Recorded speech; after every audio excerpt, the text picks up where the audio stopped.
Thank you, everybody who is joining to watch this episode. Thank you for everybody who's been keeping up. People who've maybe gone back and rewatched episode 1, 2, and 3. Twitch only holds videos for 14 days, I think. So I'm going to be posting episode 1 up on YouTube. YouTube channel is going to be the same as my Twitch channel. So it's just Lognar Rock with no C. And yeah, just big shout out to you guys for sticking around, watching these, hanging out, chiming in chat.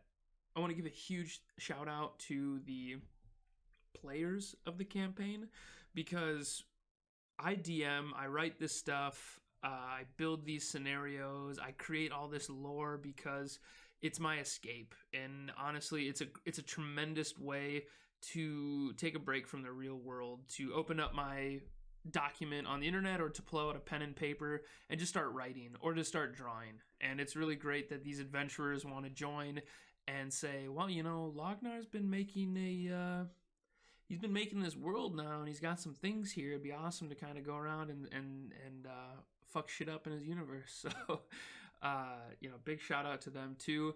You can find them on their social medias. I'm gonna have them maybe post, if they want, their social stuff to, you know, to spread their love.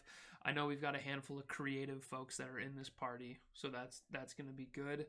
And I'm gonna switch over now. We're gonna kind of dive right in. It's gonna be a bit of a slow start just because some of our adventurers are missing. They're gonna be another like 10 minutes.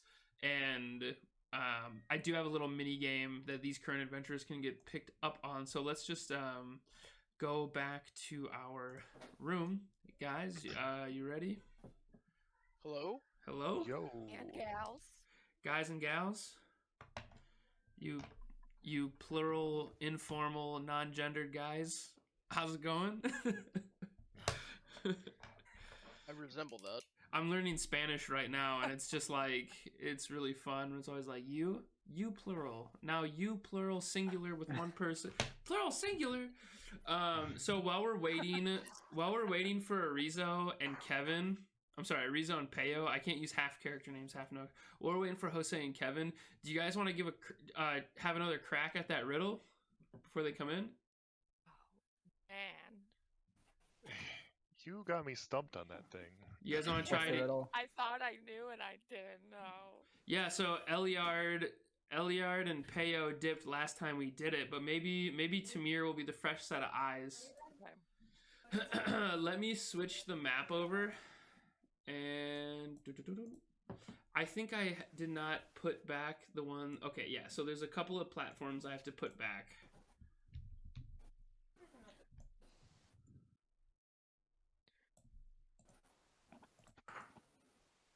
But if we do the post-game session before the pre-game session, isn't it the pre-game session? This is the pre-game, yes. This is definitely the pre-game session. So drag your tokens onto the platform if you guys are ready to play. Don't worry. You'll be fine. There's kind of a way to game this. Kind of. Right click, inspect element, figure out which ones. Right click. Just have to fake. log into his Roll20 account. Yeah, if you look at my GM layer, you will see everything. That's 100%. I can't like drag my thingy. Okay, so I got you. Just stop or what? No, I got you. And then Eliard, are you fixing to play? Yeah, how do I do this again? How do you I'm move? hearing You go a over to your- ton of background noise. Yeah. Are you doing dishes, Tamir? No, you want me to fix this? Are you stacking cups? Practicing You cup know stacking my on. secrets. Dude, sometimes I get really stressed out playing D&D. I like to do cup stacking on the side. Dude, shout out to cup stacking. I was just listening to I was just listening to Skrillex's album, Oh, the man. one where it's Ooh, scary monsters and nice Yeah. sprites. Yes! Oh my god! That Yep, yell, there it is. that's a video from a little Yes, girl on yeah. YouTube cup stacking. Mhm. Yeah, we were Yep. listening to that in the kitchen the other day when we were having brunch. and that song came on, and I was like, you know, that's a cup stacking video, right? And then I thought of cup stacking. I was like, hell yeah, cup stacking. Okay, click on your token and roll for initiative. And I will read you guys the riddle. I could read the riddle. Oh yeah, you want to read the riddle? I am the floating riddle. Follow the path where you thread a needle. Nice. Perfect. I couldn't have said it better myself. Say that one more time. I, emphasis on I, am the floating riddle. This is the eyeball speaking, by the way. The eyeball on the platform. Yeah. Follow the path where you thread a needle. Which again, I. Am I meta? You're not meta whatsoever. So it looks like Erizo and Getafix and Garett, the G's, have gone into the initiative. Nerva, Eliard, do you remember how to roll initiative? Yeah, initiative. Yeah, initiative, right. And if you wanna roll in real life, you can totally roll in real life, and then I can just change it. So just whoa, nat 20 in initiative. You didn't click on your token though, but that's fine. Oh, It's okay. I can automatically add you.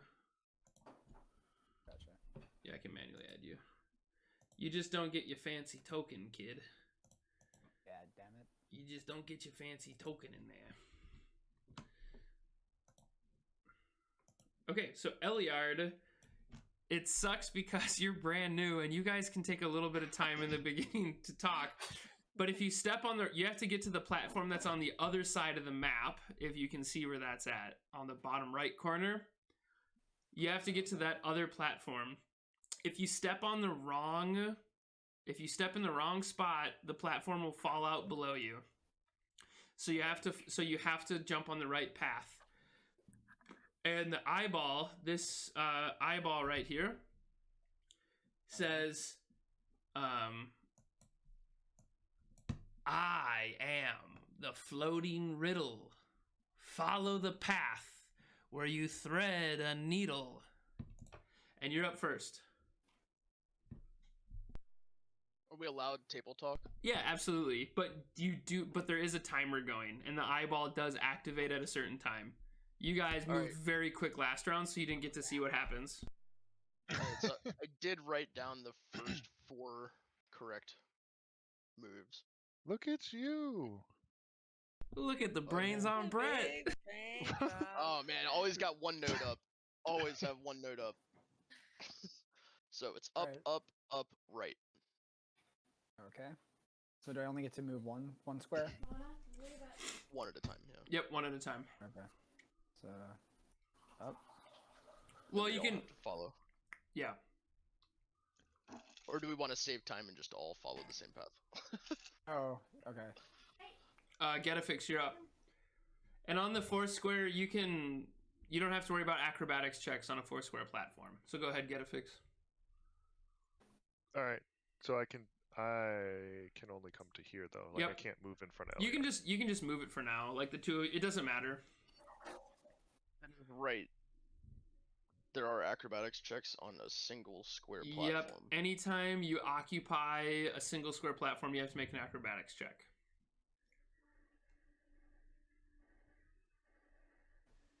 Go ahead, Garett.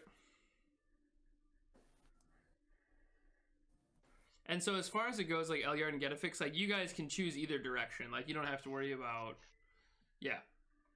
And Nerva, you're up. I assume you go to the next you go to the same platform. Yeah. Okay, Eliard, you're up.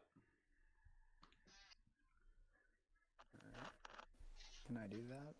You can. I gotta You can. make that. Nope, that's fine because you're technically only going 1 square from that platform. Okay. Yep, you're just making a 5-foot leap. You get 1 5-foot leap essentially. Okay. And So I think, Getafix. No, you're fine. You're totally fine. That's only if you're trying to occupy somebody else's singular platform. Getafix, I want to say that you can move to any square that you want, but you can also not move if you choose to. Got it. but the eyeball does activate, as I said, at some point. Oh God. If we're not Oh, moving God. enough spaces, is that what you're saying, or is that? I'm just saying that the eyeball will activate at some point. You can see, because it's just staring at you right now. Got it. Well, Dude, does anyone remember what one's collapsed last time? Was it the one to the right? No, it's up, up, up, right. So the 3. And then- Right. Yes, and then That I one's jumped. good. I jumped to. How do I ping? Hold down, click and hold. Hey, yes, I went there So- and it fell. So we went Wait, this one fell. here, and then this one fell. I'm gonna wait here. I'm not gonna move. Okay. And it is Garett's turn. I'm going for it. All right. Jump across and make a acrobatics check. This is gonna test which set of dice goes to jail tonight. Yeah, get it out of the way early. My acrobatics is really good. so I'm just gonna stick. 14. Okay, that's good. Yeah, 14. Yep, 14 plus stuff will be good. So you make it. And Nerva, it's your turn. I'm just gonna stay here until they move Okay, and give the eyeball the middle finger. nice. And it is back up to you, Eliard. The triple bird. The bird's not here. Alright, Bird's not let's move up there. Okay, Getafix, it's your turn. Dude, I'm holding out. Okay.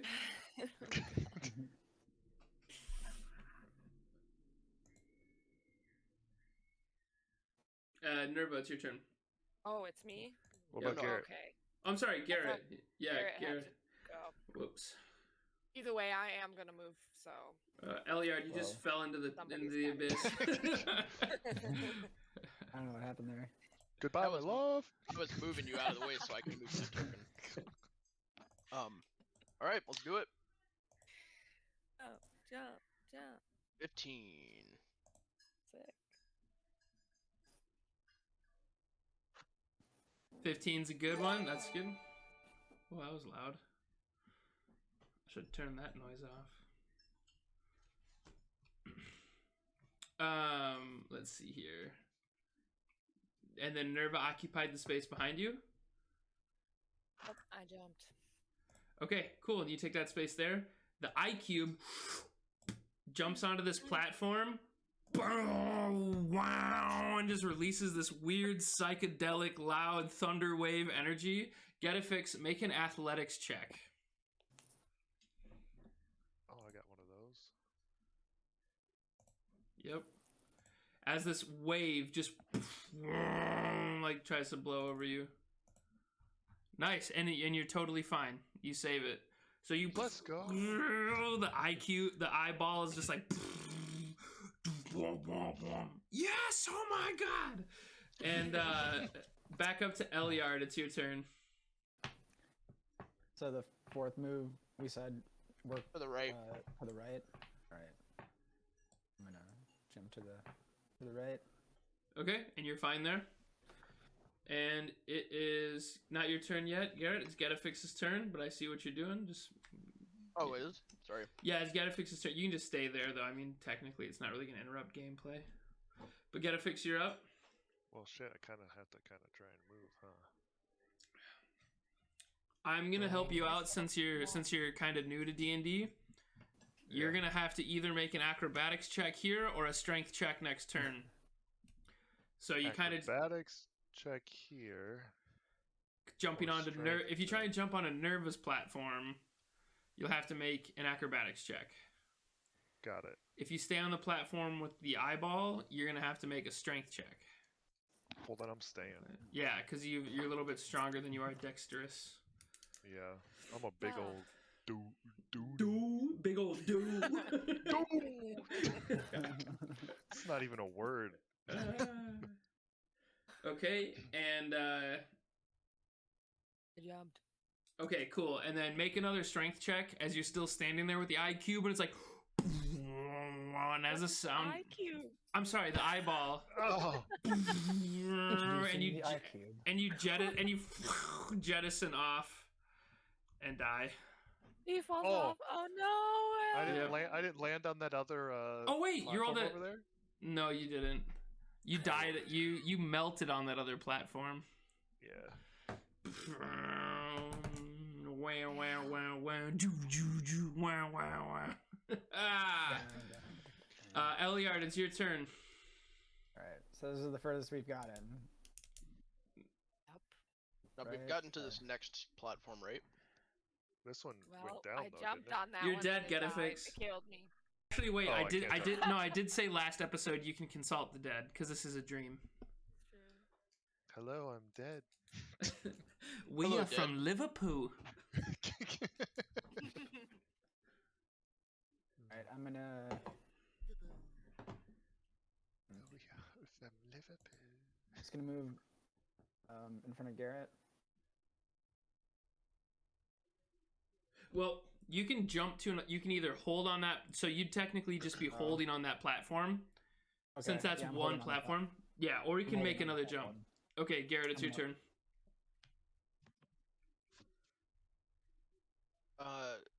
Roll 20 is going slow for me. Okay. Did you move, Eliard? No, he's staying I on the just moved it. platform with you. Yeah. He's So not I'm gonna moving. jump. I'm gonna jump here. And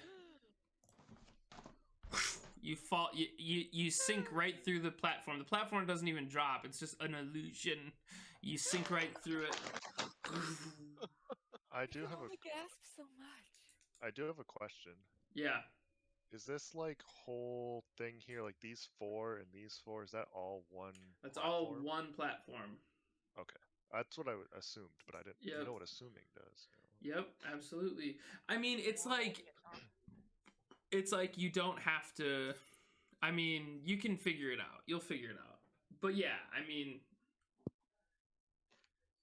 I'm gonna say it's. You know what? No, I'm gonna say it's two different moves. I'm gonna say that the T-shaped one is like 5 feet in the air. So we're looking at it topographically.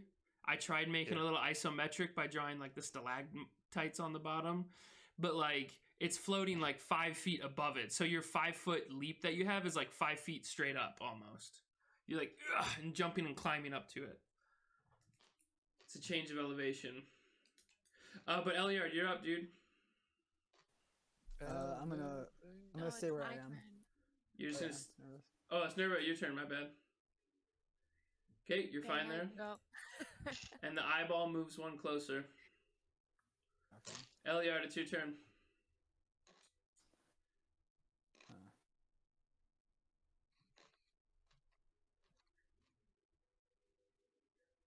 I'm going to try to lead to this top one. All right. You sink right through the floor.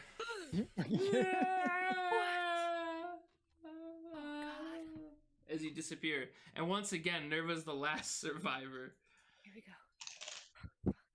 Where are you gonna go, Nerva? I can't go there, and I can't go there. Oh no.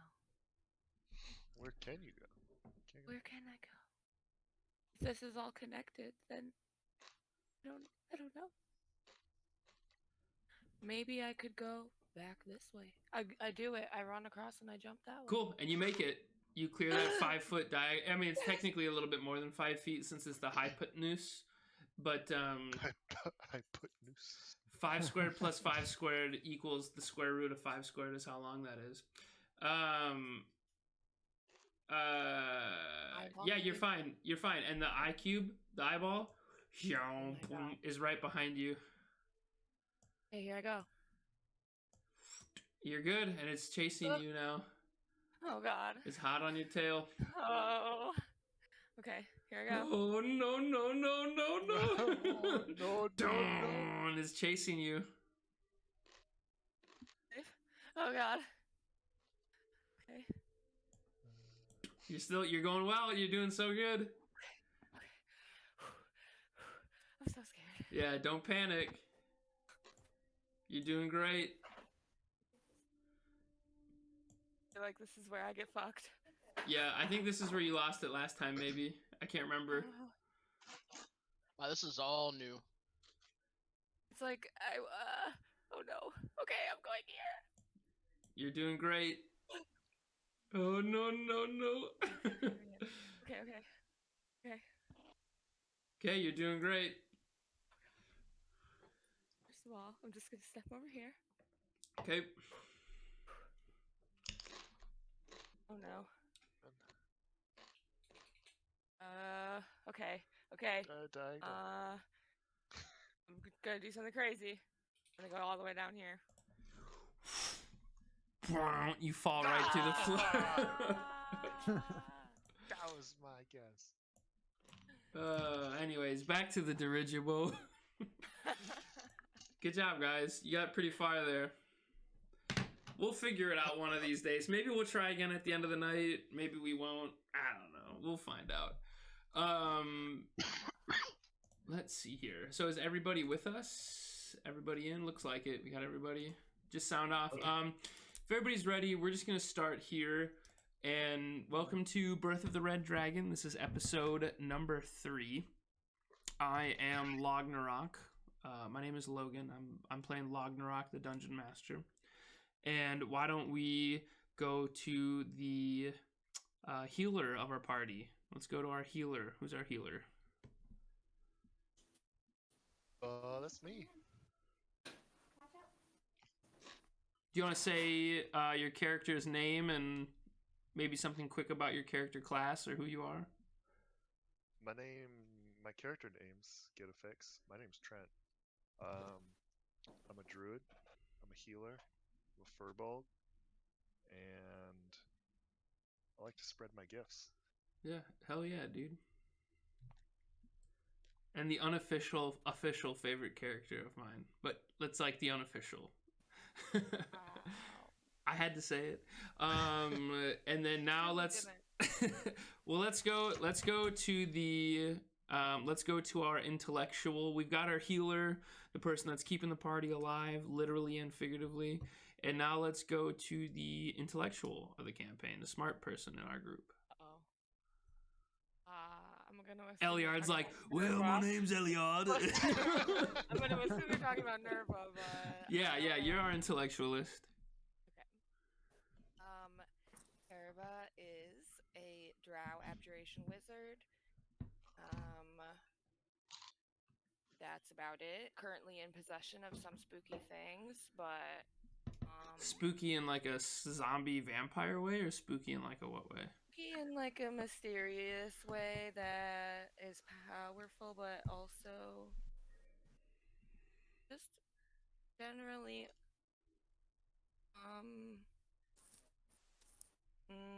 I guess powerful is the right word. Yeah. Power is scary. Power is spooky. Next, let's go to the new guy in the group. The new guy that you guys have found and haven't really even talked to that much, other than just trusting the fact that you saved him from captivity. Let's take it over to you. So I guess that would be me, Brian, and I am playing Garett, a human something. A human something that we'll find out soon. Garett, If people actually ask questions. if there is something you wanted to share about Garett, like is there a fun fact about Garett that you have on the top of your head? He's kind of a cutie, looking like Brendan Fraser. Oh, that's right. It was Brendan. Wait, was it Brendan Fraser that we said? Brendan Fraser? Who did we say? Are we talking like Brendan Fraser in The Mummy, or like Brendan Fraser in the It's Jungle? a dirigible. Jabba. Exactly, bro. The Java scene. And every My favorite line was, from Jungle from "Love your scrunchie." yeah, and every Sunday we praise the Lord, Brendan Fraser. Wasn't it Encino Man? Yes. That was Encino Man, yeah. We's in the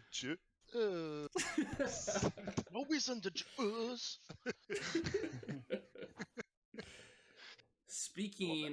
speaking of our Cro-Magnon man, let's go to the person that is constantly disappearing between realms. The person who is strong as an ox, swift as a falcon, and honestly would never take shit from anybody ever, even if it was your grandmother. The badass who drinks a lot and is trying to carve a new path in his life. Take it away. Is that me? Mm-hmm. Oh, that's awesome. So I'm Peyo Morisan. I'm a transdimensional fighter, human. And I got I'm a Cyanite, so I got like these kind of telekinetic powers that I use to fight. Hell yeah. I'm also surly and don't like talking to people much unless I get really drunk, but I've been getting really drunk lately. Yeah. And sometimes when you say I don't talk to people much, you're like, but I talk to people when I'm drunk, but you talk in like an aggressive way. And then there's another fighter in our group. Peyo Morisan's a fighter class. We have another fighter in our group that I don't want to say is the opposite of Peyo, because I do think, since I know both character backstories very well, I do think that there's a lot in common in like a metaphorical way, but in every other way very different. So to our next fighter. Next fighter is Eliard. And you know what? I may not have as much wisdom as the rest of the group, but I have smarts. Maybe not book smarts, but other kinds of smarts. It's true. It's true. He's been around the world. He's seen a lot of shit. He's probably the oldest. I've seen a lot of shit. Maybe too much shit. So much shit. It could probably fill up this whole ass ship. It's a dirigible. You know. Tremendous. And then that just leaves us with our friendly folk hero, man of the people, secret story, blast of the past, the cartoon that will save the world. I kind of picture, what was Who Framed Roger Rabbit? Just this folk picture? Not for the picture, for like who Erizo is. I feel like Erizo is this like savior, but we don't know it until we know it and we see it. And I mean, as a folk hero, you've got a pretty good background of helping the people, but you've got a really dark backstory that I don't think people know about fully yet. So I know we touched on it when we first started campaigning, like 10 episodes ago. But now that we've got people listening in and people checking out the story, why don't you mention Erizo and maybe even just give a little bit about that backstory? Yeah. So Jose playing as Erizo. So he is an Arakakaran, aka Birdman species, who was founded by a couple nomadic elves. At first, they did not like him, treated him as a bit of an outcast, but eventually he proved his worth as he grew, to eventually become a brother to the family of the nomadic elves. However, destruction struck one day, where Erizo was off doing some errands, and when he came back, he found everyone, his whole family, just slaughtered. Eventually finding out that it was a result of some undead creatures, to which he is currently specializing in hunting down to avenge his folk and to be able to protect others along the way. You're like a paladin, but a ranger. You're hunting down the undead, right? He's out for blood. Well, zombies are full of necrotic energy, but yeah, blood, proverbially. I feel you.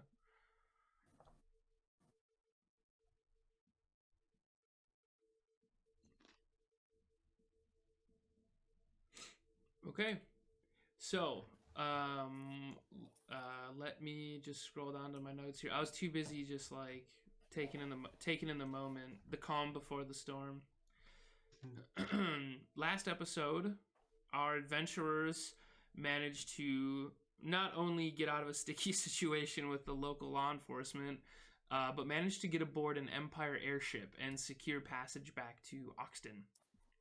Having gone to the Dark Frost in the cold, recovering loot from Blue Jag's abandoned workshop, you guys are coming back from the cold north slightly more wealthy. That was kind of the plan to begin with. Along with acquiring the gold, along with acquiring some artifacts and some loot along the way, you guys additionally managed to get the attention of the evil sorcerer, Sephiron, by mistakenly finding out one of his sinister operations that were going on in the Dark Frost and shutting it down. And he now knows of your party and what you guys have done. And to gain protection and also receive a get out of jail free card from the local cops, the party has joined the Red Dragon Strike Team. And you guys, the adventurers will still have their freedom as an adventuring party. You guys still have full autonomy and freedom, but a pact has formed with the young Captain Moore, the desert spider of Draken, to help her in her fight against Sephiron. It's a long road back to Oxton. Well, I guess there's no roads in an airship, but the adventurers do have some downtime here, as Izzy, the dirigible pilot, is doing most of the work on the front end. There's Izzy. And it's now late at night. You guys remember him yelling, "Malako, 2 days ride to Oxton." And you guys shipped off from the obelisk in Goodhead. Most of the party was sleeping below deck when it shipped off. And I kind of have that set up if you guys see how that works in Roll20. There is, like, on the bottom right of the map, there's like a little cutout where the four of you are sleeping in. And then if you look back on the airship, you can see a thin brown rectangle that's over in the middle. That's what's below the helm. That's what's below deck, is that little room. And everything else is just kind of packed tight with goods, gold chests and flour and other things. So you guys are down there sleeping. It's late in the night. Whoa. Yo, Tree Nudes. Gifting subs left and right. Thanks, buddy. Woo woo. I gotta turn my alerts down or something, because I get scared as hell when that goes off. My cams turned up way too high. It scared me. Oh my god. That was really startling. I gotta figure that out. So you guys, yeah, it's late at night. Most of the party's sleeping below deck. You guys are still wearing your winter gear. It's fairly cold, Nerva, you've got that big white Yeti coat on still. I just pictured you at the front of the ship. Well, Erizo looks like he's still macking on Captain Moore, and her brother Izzy's like helming the boat. You guys are maybe chatting about whatever, hunting. But I wanted to know, like, each of you maybe fill us in the story. What's your character like? What are you dreaming about right now? Whether you're like, you've been resting for 8 hours already, you just need another 8 hours to clear your exhaustion, you're just in a bed, you're taking some time, you're thinking, like, what is your character pondering? Whether you're regarding the Empire, if you trust them or not, whether you're like thinking about Sephiron, this evil sorcerer that's been out for 200 years and now like has a bounty on you for the most, like he's got an eye on you. Are you thinking about like what's going to be in Oxton? Are you thinking about how you're going to spend your downtime?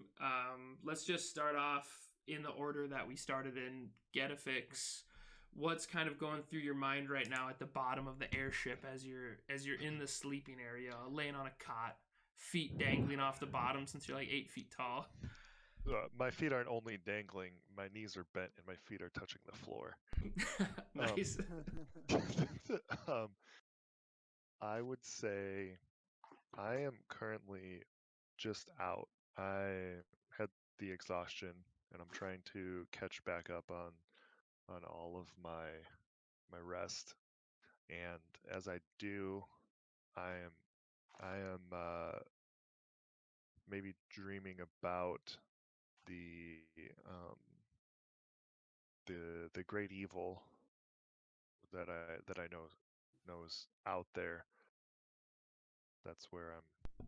More than just Sephiron. Like, you know that there's like an evil out there that goes beyond just this evil. Like, you're thinking about how the evil sorcerer is bad, but you're also like, you have these really deep understandings about the world, about how the world works, and there's an evil out there that you maybe don't know a whole lot fully about, but you just feel like that stoic regard and that you know of this evil and it's your responsibility to Right, to these cleanse that evil from the world. these sweaty dreams, not Yeah, in a in the absolutely. evil sort of way. Yeah, absolutely. Absolutely. Nerva, let's pop it over to you. What's Nerva thinking about, pondering, going over? I was pondering so many orbs. No, just kidding. Really just pondering like one orb in particular, and that would be the like freezing orb that they found, that the group found. She's absolutely aware of how powerful it is, whether or not she's aware of like exactly how it was made or whatnot. She was really hoping to like use this in her studies, but now is kind of thinking like maybe this is bigger than my studies. Like maybe I shouldn't like try to keep this, or that we should like work together on it, and not, it shouldn't just be like um taken for academic reasons. Along the same similar lines, she does also have this amulet. Also, I'm not in possession of the orb right now. I think Garett has it. He Yeah, that's made a case for it, or a box for it. So I'm just like pondering the orb, but not actually holding on to it. But I do have this amulet as well that I am attuned to, and I'm really curious about just learning more about the history of people who made it, who worship like the volcano god, the god of fire and rock and all that. Basically, I feel like it's kind of a wizard's conundrum to constantly be like trying to learn new things without letting it like completely take them over, kind of deal. it's Like, consuming. yeah, so I'm kind of just like thinking about a lot of stuff, like, and I thought it was fun to like dig around and stuff, but there's like actual shit in the present day that's like happening, and I don't know what it is. Yeah, I think that's a super symbolic picture too. Like seeing Nerva at the front of the ship, white fur coat on, mind just like crammed full of stuff. Like mind just completely like Tetris packed with stuff, but floating in an expanse of air, and floating in an expansive, cool, dark sky, in this yawning chaos that is like the universe and space and vacuum. Like within your brain holds all that same power, but it's just packed in there, and you're pondering about all these different powerful items that have come across your party in this time. Next, let's go over to Peyo. What's Peyo sleeping in the cot below? Yeah, Peyo's in a lot of pain right now. He really wants to go to sleep, but he, he's got a massive hangover, and being on this airship doesn't really help him right now because he's kind of queasy because he just went on that massive bender, and He's been on a big bender, yeah. right, and so he's trying hard to go to sleep. He's trying hard not to think of anything. He's kind of curled in the fetal position, um, not really wanting to get up, but also needing like water, and he's agonizing. when he does get a moment to think, though, he's kind of wondering, like, why is he here? Yeah. Like, like, why is he doing, why is he doing this? Why is he here in this dimension? Like, should he try to go back to the other dimension where he was the king? Yeah. Or is he cool here, you know? Like, can he Mhm. try to go get that power back? Does he even know how to do that, you know? And so, like, thinking about, like, all those things. That's intense, man. And oh shit. I was gonna say about Peyo, it's like Peyo as a fighter is always creating a fight, is always creating a bar scene, is always creating some kind of noise to fill his ears. You're always looking for the clang of chainmail and steel, or the rowdy bar scene, or the sound of your knuckles breaking someone's nose in. But when the music stops, when everything's quiet around you and you actually have to face the sounds that are in your own head, I feel like Peyo gets like that's like his character flaw in a way, is that quiet space. Let's move to the next fighter, Eliard. As you're laying in your cot below the ship, playing So, cards. Eliard- I think we last left off. You were playing cards before bed. I was playing cards before bed, and Yeah. I actually ended up. Yeah, Eliard actually fell asleep with the cards kind of sprawled out on, on himself. But he's been meditating while he was playing cards with himself. He was meditating. It's kind of like, playing cards. Playing solitaire is meditative for him, and he was thinking about himself as, soldier in all these wars and campaigns that he fought, and how he was a really adept fighter, really good in the field, but he has felt like he has let the team down by not being all he can be. So he's been channeling his inner Ganassi, thinking about his biological father and all of his powers, but then also thinking about the mother he never knew, because she died giving birth to him, and so he's trying to like meditate, try to think about her being her essence, and trying to get any sort of wisdom he can from her. And while this is all going on, he feels as though he's gaining a connection to his scimitar and his trident. Trying to gain a deeper keeping that bond Yeah. between you and you. For a whole lot of your life, all you knew were the books your stepdad, your adoptive father gave you, and the weapons your adoptive father made you wield. And that's where, as you're continuing to think about these deeper questions, you're older now, you've left the army, you're thinking a lot for yourself, and you're starting to question now, for what reason, and how can I be a bigger role? But how can I trust these weapons that have been with me my whole life, and you're really starting to focus in on that bond with them, those weapons, and how they're going to help out. Let's go to the next guy that's down below in the hall, Garett. What's going through Garett's mind as he's laying in the hammock or in the cot? Honestly, not really much. I'm just minding my own business.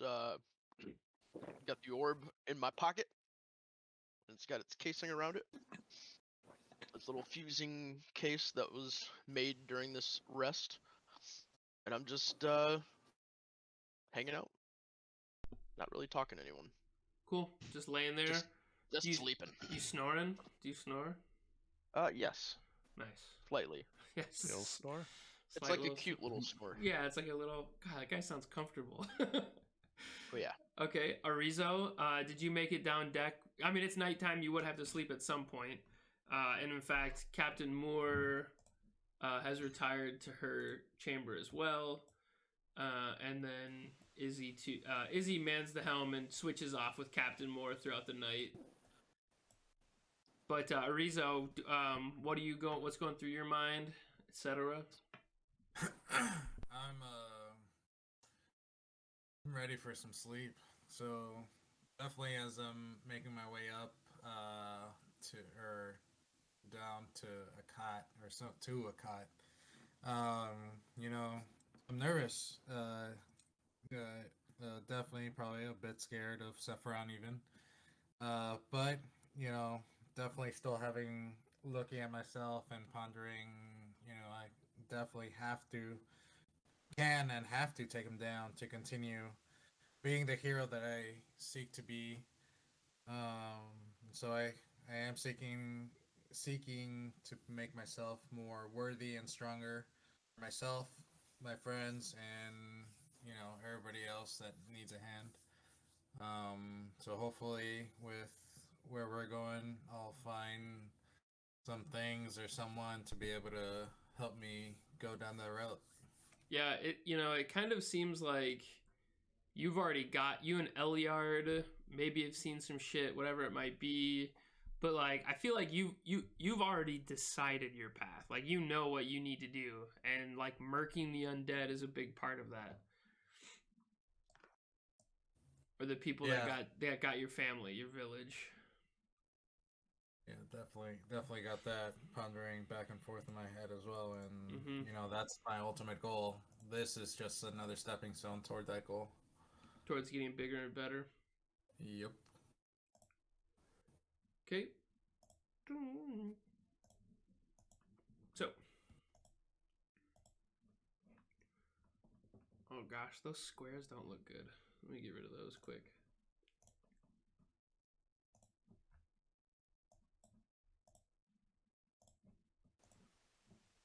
So the first morning since leaving Goodhead comes, and Eliard, Getafix, you guys have cured your final levels of exhaustion. I can remove those tokens from you guys. Let's go. Anybody that is wants to be up early, like your guys' 8 hours of rest, like you probably would have had your full 8 hours maybe by 4:35 in the morning. You would have finished that exhaustion, rest, sleep. So anybody that wants to get up early morning, go ahead and move your token up to the cabin or up to the main deck, however you want. That means that we're healed, right? Yeah, everything is about. Yeah, go ahead. You guys have taken a full rest. You've got your spell slots. You've got your weapons, your mental weapons. Recharge your spell slots. Your HP. Everything's back up to normal. And then we had people who had extra levels of exhaustion that were fully cured here as well. And for people who are awake early for the sunrise, you notice that you're coasting over the Dark Frost peaks, and the sight is breathtaking. It's truly a very impressive sight. Looking down below at the massive mountain expanse, it's still fairly cold, so being on deck does require you guys to still be in your winter gear, as it's fairly cold and there's a slight wind blowing. But it's a very calm day. Izzy is just like smiling. There is one part where the ship, so if you guys look on the ship has 8 ropes that are on the sides, 2 in the front, 4 in the middle, 2 in the back, on the sides of the ship that rig up to the air balloon, and they hold tension to the ship. And Izzy is like, Malukon, hey, big man, why don't you pull that rope in and lash it down tight? He just needs you to do a little rigging for him, Getafix, but he points out what it is, so you don't need to know what to do. You just have to make an athletics check to kind of like tie down some rigging for him. Ooh. Okay, so you rolled a 9 athletics. That's going to be enough just to lash down a rope that was kind of relieving tension in one end. You're bringing more tension down this way. And everything goes smooth. He says, I have a feeling that tonight shall be a calm night. And he's smiling. Captain Moore is looking at him, and she is kind of disapproving, like she knows his behavior. Like, oh god, a calm night. I know this guy. You are always looking for a calm night. Yes, well, it is the perk of flying in a dirigible. And if anybody has anything critical they want to do throughout the day, go ahead. Otherwise, I've taken rations already from everybody and just gonna pass the day away. If anybody has anything specific, speak now or forever hold your peace. After I ratchet down the rope, I say, thank you very much, Izzy, for keeping this balloon afloat. You grind my gears, big man. Do you know that? But you seem like the kind of guy who knows a dirigible when he sees one. Just try not to let me get shot in the ass, okay? I just bow and walk away. Nice. I was just gonna say that I would probably, if it's like super sunny out, move down to like where it's not direct light. It's definitely, And it's not super just, like- sunny, but it's bright out. Yeah, you're up in the sky. I'd probably just be like writing or reading or something. Cool. Can I Maybe sitting at the table. Can I ask Garett about the? I want to go over to Garett and ask him about the schematics I have. Okay. Do you want to just explain quick, because I don't think Brian was here when you Got found it. the schematic. Just explain to him out of game what you found, and then I'll have him roll an investigation check. Got it. So when we first entered the, Or you can tell him in character. I totally realized you could do that too as Getafix. Okay. Yeah. So when we first entered the tomb, it's not a tomb. Why did I say tomb? When we first I've called it a came tomb. Yeah. in- yeah, when we first came in, into the, it was in the room before the bedroom, right? Yes. Yeah, the schematics were in the workshop. So when we entered the workshop, we found a couple of things, including the orb and the schematics. And these are the schematics I found. I was wondering if you, being in the workshop or in the, being held captive, would have any idea what they were for or how we could use them.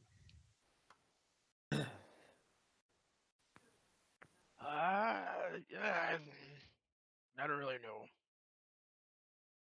I'm gonna take a look at the schematics. You said investigation?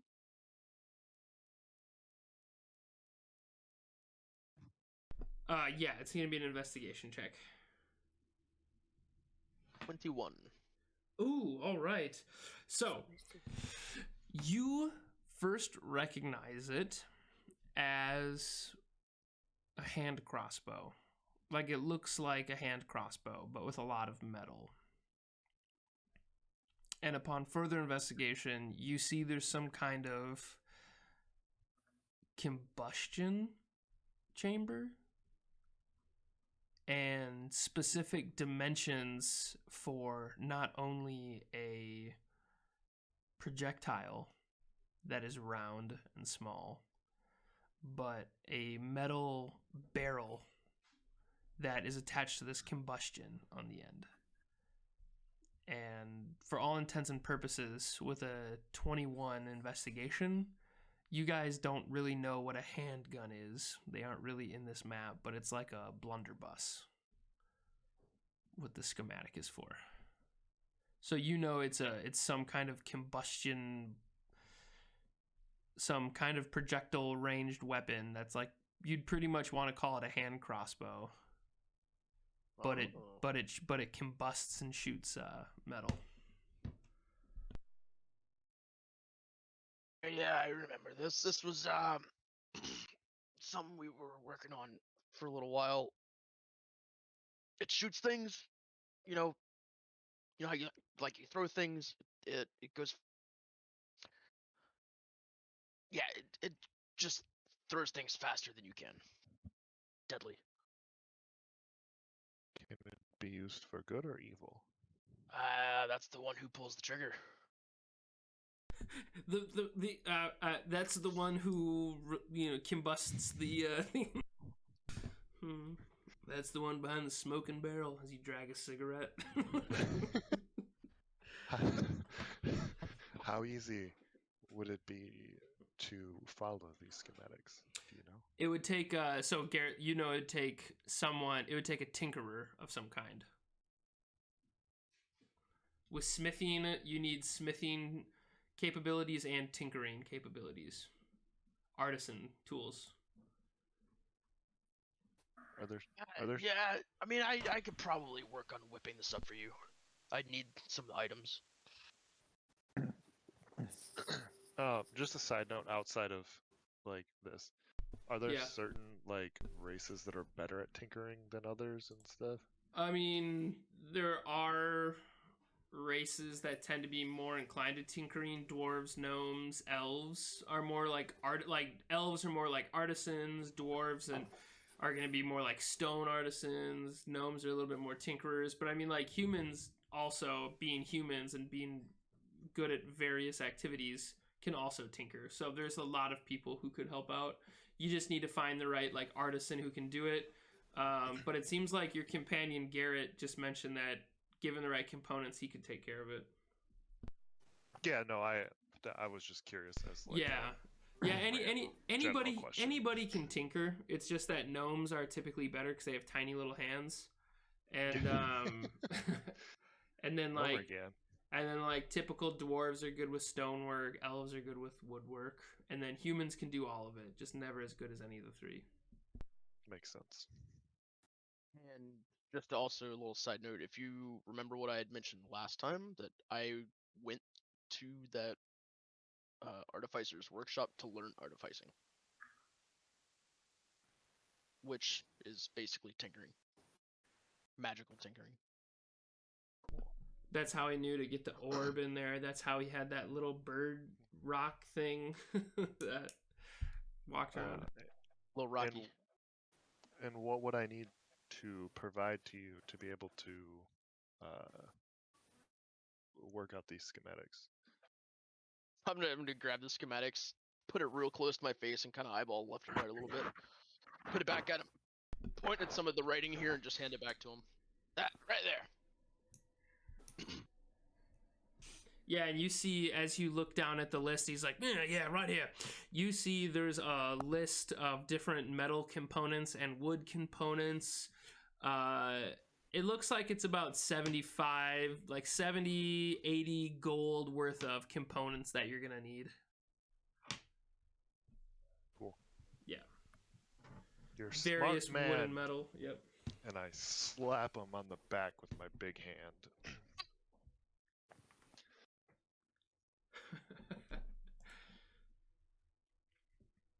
And then, if nobody else, we're just going to carry on to the evening time.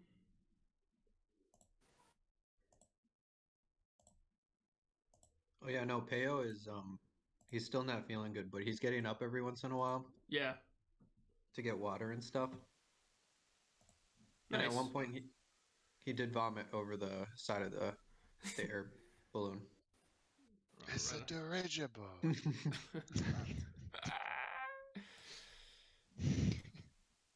Blue chunks over the side. So while the day is kind of progressing, I'm gonna pull out this little stick and start kind of just wandering around as if I'm searching for something.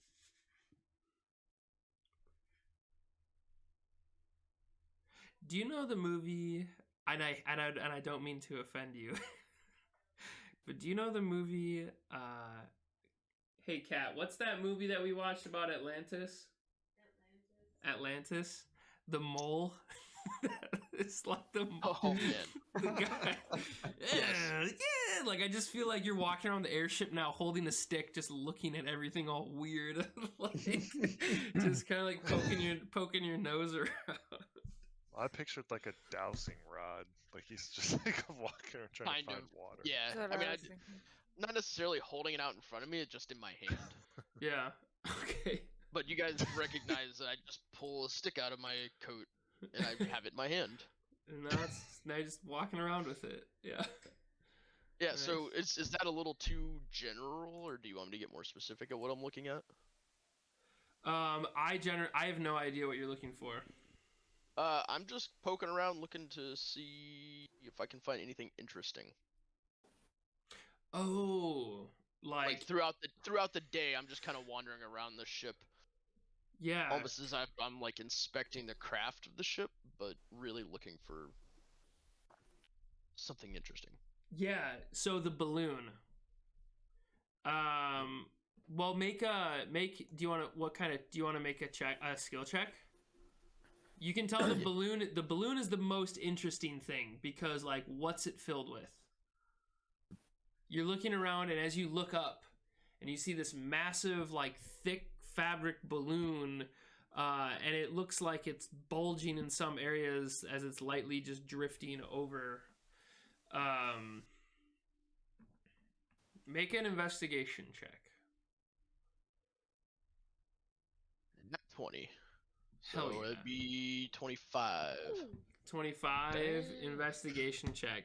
There He didn't- is. This guy didn't like being in jail last week. Oh yeah, you took the dice out of Same jail. one, Nice. He's like, okay, I won't. I swear, I'll roll only d20s now. I'll only roll nat 20s. So you can look up at that balloon as by far the most interesting thing on this ship.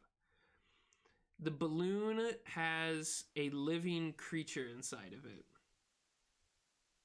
It is a harnessed air elemental. Nope.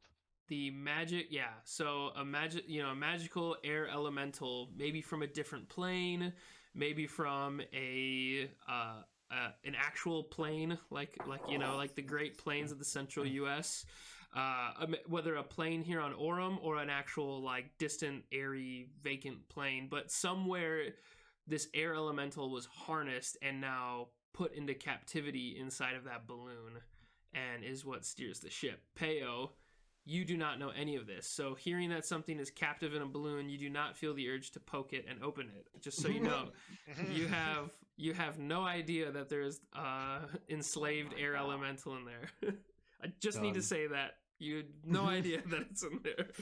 I know enslaving aggro's Peyo, so I did not want him to open it.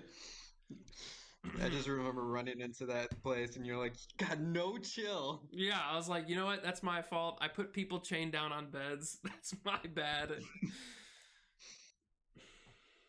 Okay. And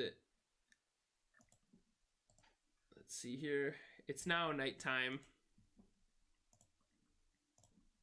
And during the night, Izzy breaks out a flute, rolls out a carpet at the prow of the ship. And it is still cold, but it's getting a lot warmer.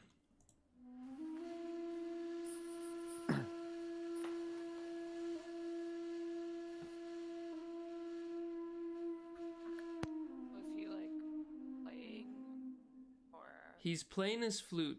It's a nave flute, like a Middle Eastern sound of nave flute, ancient Persian Empire. There's an intoxicating scent that bellows from a hookah and a smoke that hangs in the air around the carpet.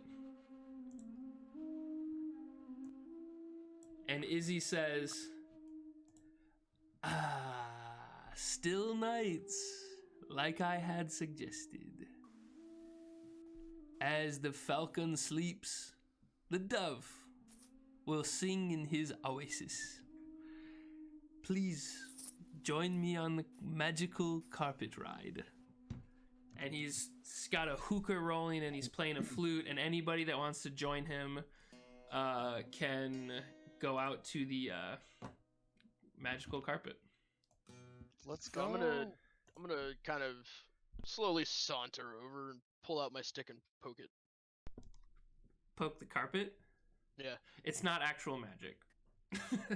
It's just a carpet. But yeah, as you poke it with your stick and Nothing happens. yeah, nothing happens. So wait, where is she? Izzy is a male. Izzy is the dirigible pilot.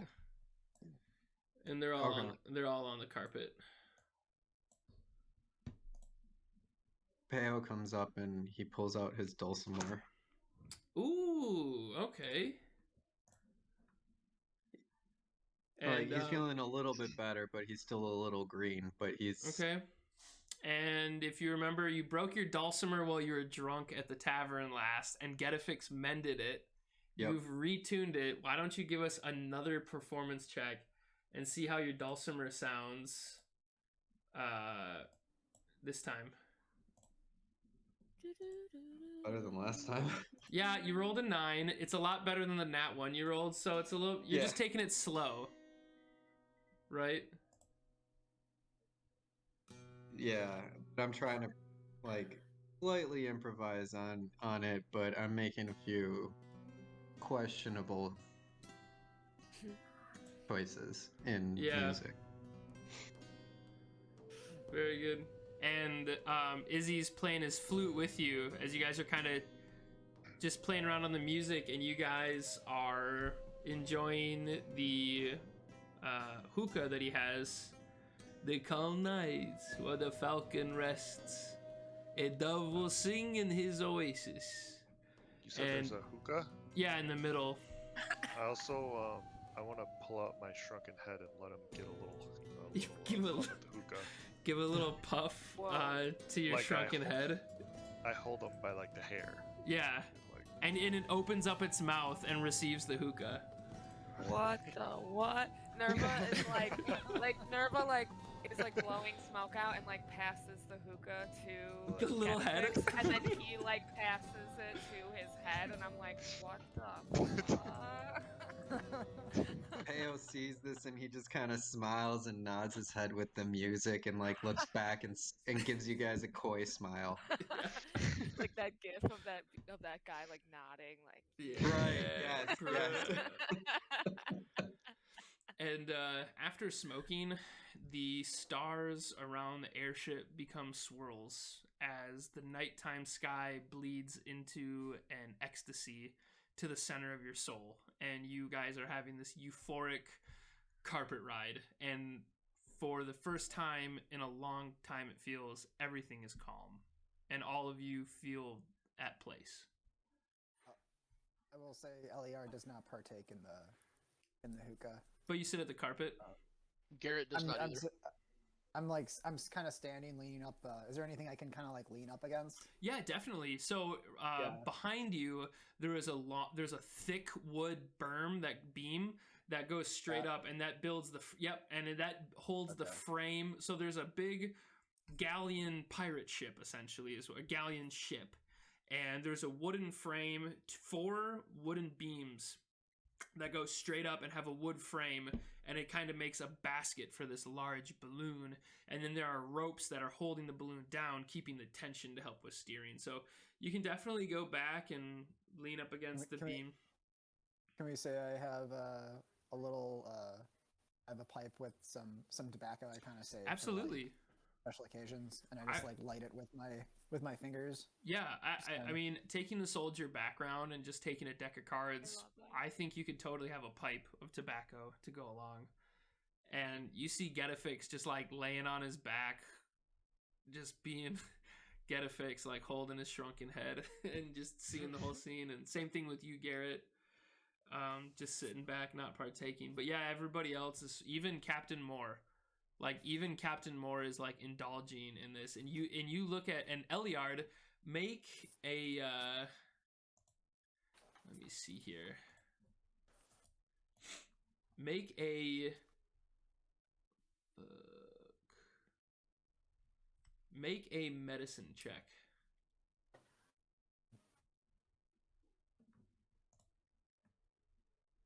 Would I? That was athletics. I didn't roll anything. Oh, okay. Did it say I did? Yeah, and athletics popped up. But go ahead and roll a medicine check. Oh, Oh, It's starting to touch screen. What? so you rolled a That nat one, baby. You rolled a nat 1 plus your -1 modifier to medicine. that's terrible. You have no idea. You have like you're just like maybe you're just so offended by what it looks like them just getting high. Like that's you look like you're like a boomer right now, and you're just like These kids in the hookahs now. It's not like what it used to be. yeah. You don't even. You're like you couldn't even relate right now. You're just like offended by it. I'll blame the hip hop. And on that note, blaming the hip hop. I'll blame the dulcimers. Right. What would be the music? What would be the new age music for this this time? Hard bop. Yeah. Rock jazz. It's like you think they're playing this like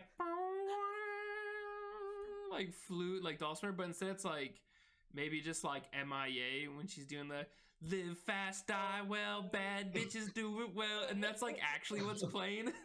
Like Eliard's like, Oh my I just God. don't get these kids today. Live fast, die well, bad bitches Yo, do if it well. that's what- And if then that's the song Izzy's that's like playing, ghost riding Nerva the is whip. dancing. He just, Izzy's just No, that's like my favorite music video. me The too, dance because video. they're riding the lifted Yes. bars like on two wheels, Yes. like Yes, it's amazing. It is badass. it is really badass. And Izzy's got the airship like tilted, and everybody's like tied in. They're like, whoa! And the airship's like tilted one way. It's like outrageous.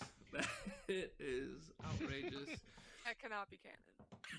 That is If that was canon, if Live that was fast, canon, die like, well, bad bitches do it well, and just like more if that's Captain. canon, Nerva is literally dancing. Yeah, you're dancing, and you're background dancer for Captain Moore, and she's like, hands up, put 'em Oh my down. God, Captain Moore is MIA, totally. Like, You are killing me right now. yeah, this is totally canon. I want to see this I want to see an animated canon music It's- video for it. In my head. Peyo is like Oh. upside In my down, head. Peyo is in a handstand competition with Erizo. but he's still playing the dulcimer. Upside down, yeah, in the handstand. Oh my god. As we're, I guess, Nice. since you mentioned that, as we're doing that handstand, I Yeah. signal to whoever has the hookah. Just and keg stand they you? give it to me. And pretty much, instead of doing a keg stand, I just do a hookah stand. You do a and, hookah stand, yeah. Yeah. Oh my god, I'm gonna once be like, once I'm I ready do to this let in that, college all yeah. the time. Yeah.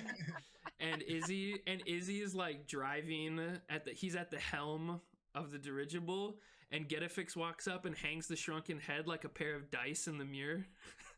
Yes. Oh And you my guys are just God. you guys are just posted up This at is the like- helm chilling. But montage of like every college humor, like It really is. And Eliard's just that boomer that's on the other side of the road shaking his head. No, and Peyo, he's got that transdimensional Teleporting. syndrome Yeah. where he like he can't control his teleportation sometimes. You start And so strobing. Right, and whenever he kind of teleports, he has like this kind of blue light that appears, and so he becomes like this kind of strobe light for the party, like teleporting above them by accident, but like it's because he's I love vibing. Yeah, just straight up vibing, just holding up a yeah, okay. Awesome. Let's not get too far away. And after that wild scene, thank you for making that. In my head I pictured it like super cool, and that just was way better now. The next morning comes, and you guys are all taking your rations for the day. Erizo, when you look down in your rations bag, you eat your last portion of like dried berries and nuts that you had in your bag. So you're out of rations after today. And the morning comes, there's a slight breeze now that's picking up, Izzy and Captain Moore are both applying tensions to certain areas of the ropes, reeling out various wings. In the distance, now in the morning time, you guys can see this large groove that's cut out in the mountains. And you guys can tell that that's the Damdrum passage. That's the passage that you guys walked through. And it just looks like a tiny little carving now down in the stone. The afternoon sun is coming up. The clouds are, you guys are now dropped below the clouds as your altitude is declining significantly. And it's getting a bit warmer. And who has the highest nature check? Maybe me. There's a 6 next to mine. Yeah, I think you're going to have the highest nature check for sure. Yep. So why don't you just Getafix, go ahead and roll a nature check. Big money, no whammies. Ooh, nice. You rolled a 19 plus a 6 modifier is a 25 nature score. With a 25 nature score, you not only recognize that there is a storm coming up ahead, it's like calm right now, but off in the distance you can see storm clouds. You not only, and so just to paint the picture, you guys are starting to get close enough to the ground to make out farmland, a large body of water, and a tiny speck that represents the castle of Oxton in the horizon. So you guys are coming up to the royal plains of, you're like in the royal plains of Oxton now and closing in on the castle. But in the distance, with an over 25 nature score, Getafix, you can see a storm cloud in the distance. Not only that, you can tell that the storm cloud is not blowing with the wind, and it's actually coming toward you. Like it's not, the storm cloud is not following natural patterns of a storm cloud. Got it. Yep.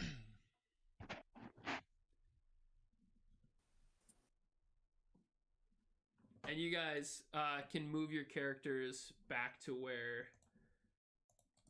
from whence they came, or where you want them to be right now. Because yeah, Izzy rolled up his.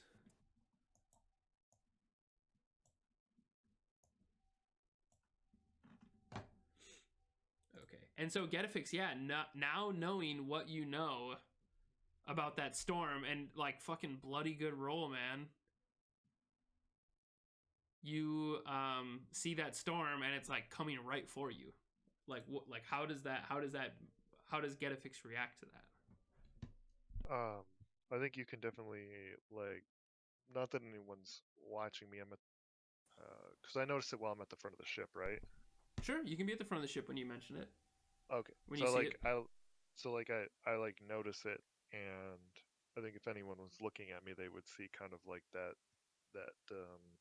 like my demeanor change and kind of that sense of like something I was is sitting strange. Up there, I might have noticed. Oh, what my perception is like. My passive perception. 10 plus wisdom. But I think What's your my wisdom, first- Nerva? My passive is 11. Yeah. Well, I'd say that's enough to notice his jaw drop. But yeah, Getafix, what's up? What's your first reaction? I mean, my first reaction would, I think something's strange, and that maybe I should consult. Maybe I should. Oh, it's something strange Oh, in the God. neighborhood.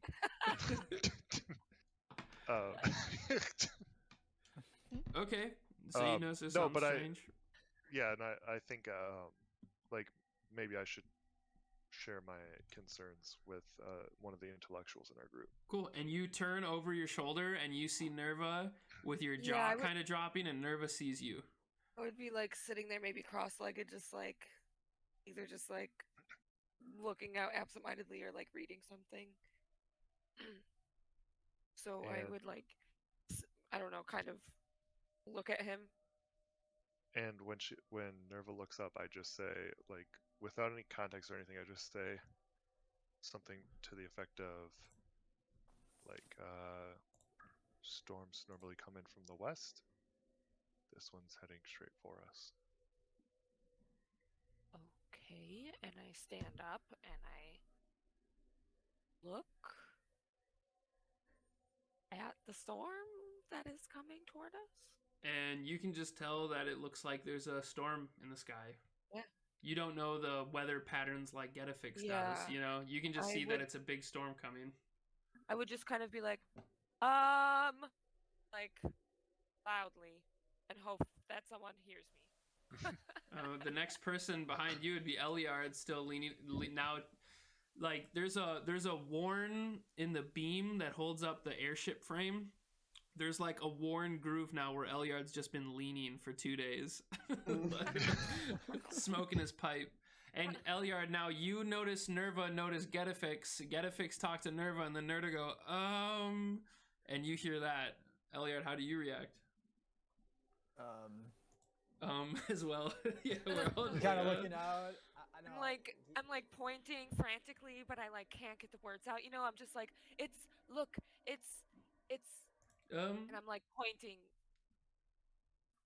And I'll ask before, I'll say, like, do you think we should consult the rest of the party?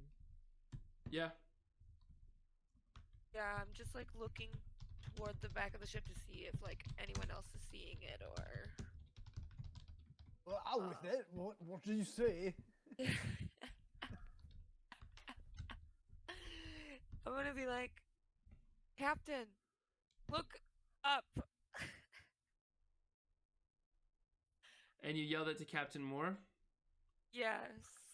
She looks up and kind of does like a snake hiss. And she says, "Storm clouds are synonymous with Sephiron these days. Praise Iona, this is just going to be some lightning for us." So she just said that storm clouds are synonymous with Sephiron, the evil sorcerer, but she again doesn't know what you know, Getafix, and she just says, "Pray we're only getting some lightning."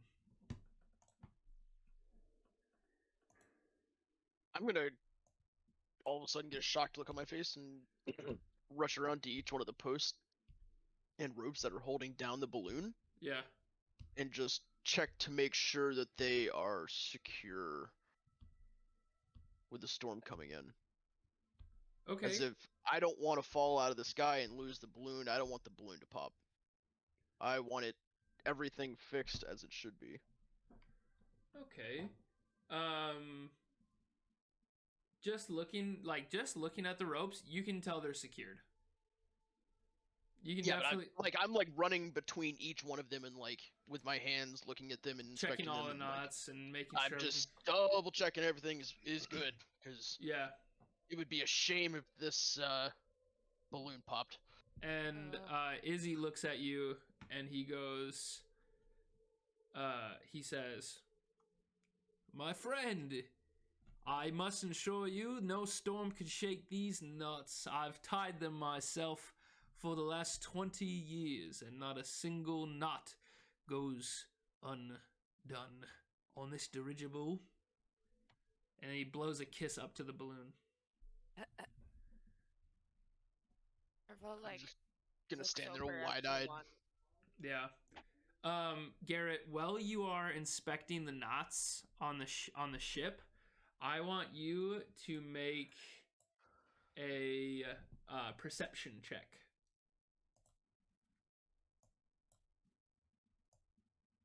And which knot are you at? Oh no, it's a nat 1. Doesn't really matter which knot.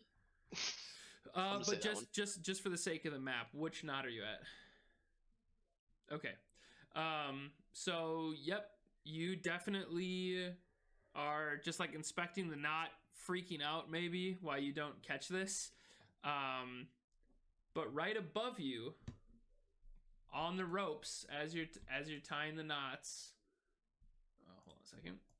As you're looking at the knots and starting to tie that, investigate them, you don't notice that right above you there is a small winged dragon-looking lizard, and it's sawing away at the rope.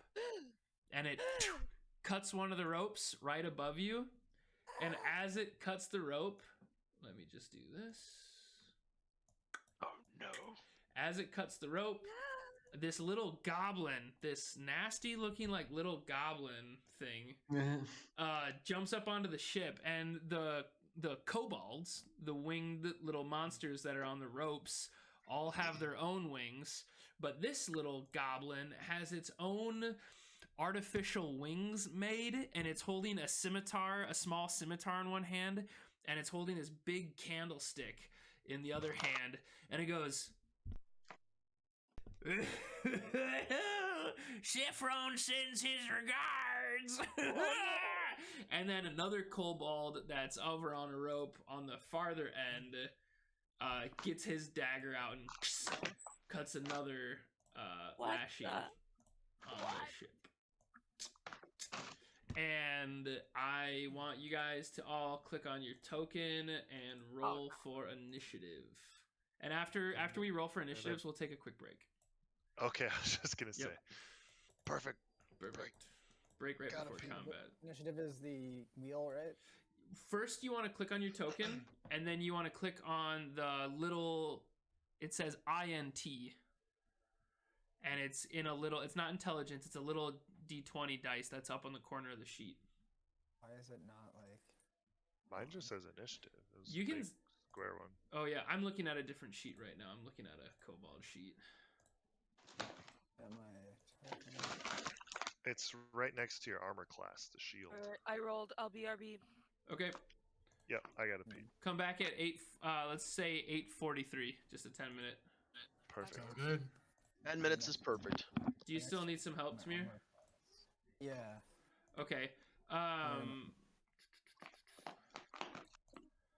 see here. So you want me to click on my token, or do you want me to click initiative? So first you need to click on your token. And once you have your token selected, like if you click on your token on the map, like don't double click it, just like click it so you highlight. Do you see it selected? Yeah, and now I can click initiative. Yep. Now if you click initiative while it's selected, it'll put you in the turn order. Yep, that works. Good job, man. Cool. I'll see you back in 10 minutes. Thank you very much. All right, thanks for checking out the stream here. Want to give a big shout out to everybody that's tuned in. Wow, are our adventurers going to lose their airship? We're over the royal plains of Oxton right now. Who knows what's gonna happen?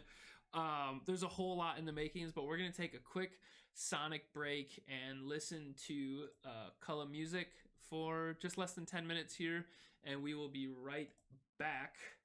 So thanks again. Fill up your mead horns, run to the bathroom, whatever you got to do. And this song is called Where You Do Belong.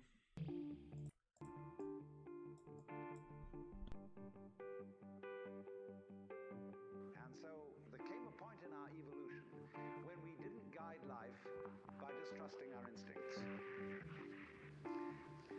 and had to think about it, and had to purposely arrange and discipline and push our lives around in accordance with foresight and words and systems of symbols, accountancy, calculation, and so on.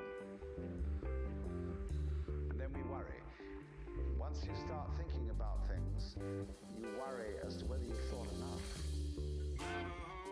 Grab a hold, take my hand and follow me. Where we're going, there are things for the eye to see. When we're over there, you'll feel it all around. Let it all come through, our love for you. There ain't a thing that will frighten you. This peace of mind, flooding all over you. When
MC Color.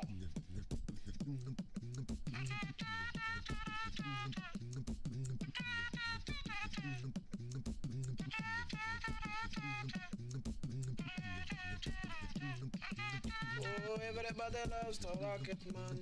Say that everybody loves the man. Everybody watches the Rocket Man when he floats into outer space. Jet into outer space, Rocket Man. Oh, Rocket Man. Oh, Rocket Man. Use your jetpack, Rocket Man. Blast your troubles away. Oh, you get so high in your rocket, Rocket Man. Oh, everybody loves that Rocket Man when he waves at us from up there. It's like he has no worries, not even a single care. Oh, Rocket Man. Oh, Rocket Man. Oh, Rocket Man. Oh, everybody loves the Rocket Man. Oh, everybody loves the man. Oh, Rocket Man. Oh, Rocket Man. Oh, Rocket Man. Oh, everybody loves the Rocket Man. Oh, everybody loves the man. Now you know about the Rocket Man and how he flies so high. But Too bad for you, he has to go away to a distant world. Bye bye, Rocket Man.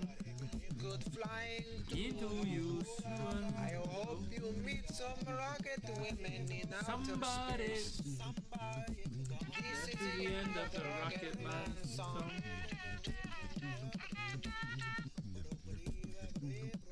Oh, everybody loves The the Rocket Man. Oh, Yo, everybody what's up, guys? loves Welcome the back. man. Oh, Rocket Man. Take Oh, about 30 Rocket Man. seconds, maybe. Oh, Rocket Man. Oh, Is everybody feeling like they're flying through space? Hey, Rocket Man. Oh, everybody loves the man. That next song is my favorite in the album, but we can't get to it. All right. Hey, Rocket Man. Was that Tamir singing that? Yeah. Yeah, you know Rocket Man. Hey, Rocket Man. I'm always nervous when I go to a color show that someday he's gonna invite me on stage to beatbox for him while he sings that song. It would be a dream come true, but I'd never be prepared for that. Oh, bet. Okay, back to the dirigible. Es a dirigible. Okay, I'm just gonna try and get this. Fun fact: it's gonna be 61 in Milwaukee tomorrow. Holy Yes. smokes, really? Ooh. Do you guys It's a have problem. Do you guys have a lot of snow over there? We have Not no snow. A drop. Really? I've Like had we- like a foot of snow for like the last week. Yeah, that'd be awesome. We I haven't, would we love got it. nothing. It is pretty That's- Yeah, nice. she. We should have that. There was some snow that fell, but none of it stuck. It was too hot. Really? Yeah. Yeah. Huh. 61, middle of December.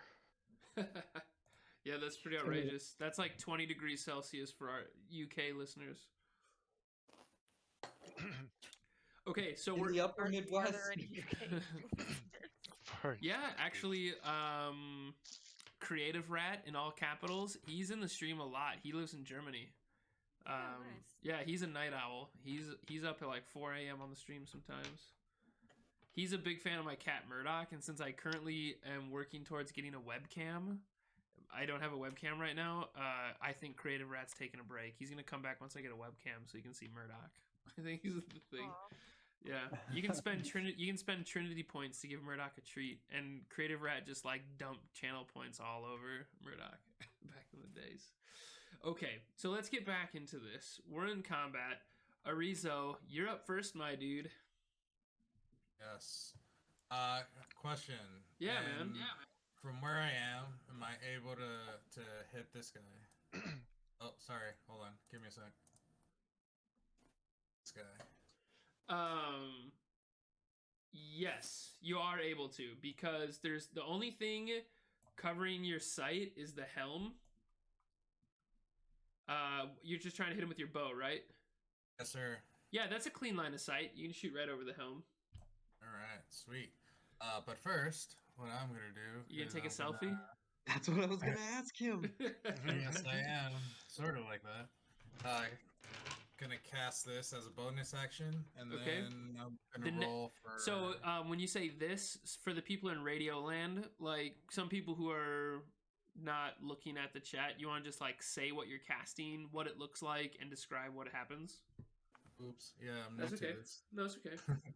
Yeah. So I'm casting Hail of Thorns to be able to add a little bit more damage to my spells, and then hopefully add a shit ton of Torms coming out of the tip in a good way. Yeah, good way. So the next time you hit a creature with a ranged weapon attack, for the spell end, this spell creates a rain of thorns that sprout from your ranged weapon or ammunition. In addition to the normal effect of the attack, the target of the attack and each creature within 5 feet of it must make a dexterity saving throw. A creature who fails a dexterity saving throw takes a D10 piercing damage or half as much on a save. I'm just gonna check here. The target of the attack and each creature within 5 feet, so that includes Garett. I'm going to just for the sake of leaning a little bit, because they're just kobolds, and leaning more towards like the heavier encounter side, I'm gonna say this also hits Garett. So Garett, you and the kobold are gonna make a dexterity saving throw. The next time you hit a creature, though. Yeah, if it hits.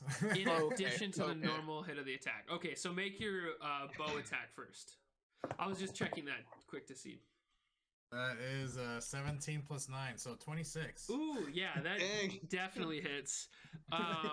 Roll your damage. All right. And so I'll make a that'll saving. be- I'll make a dex save.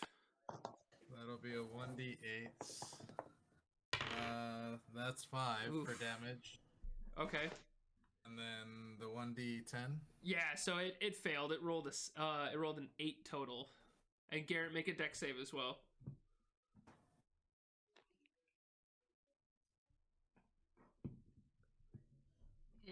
That's a 6. Okay.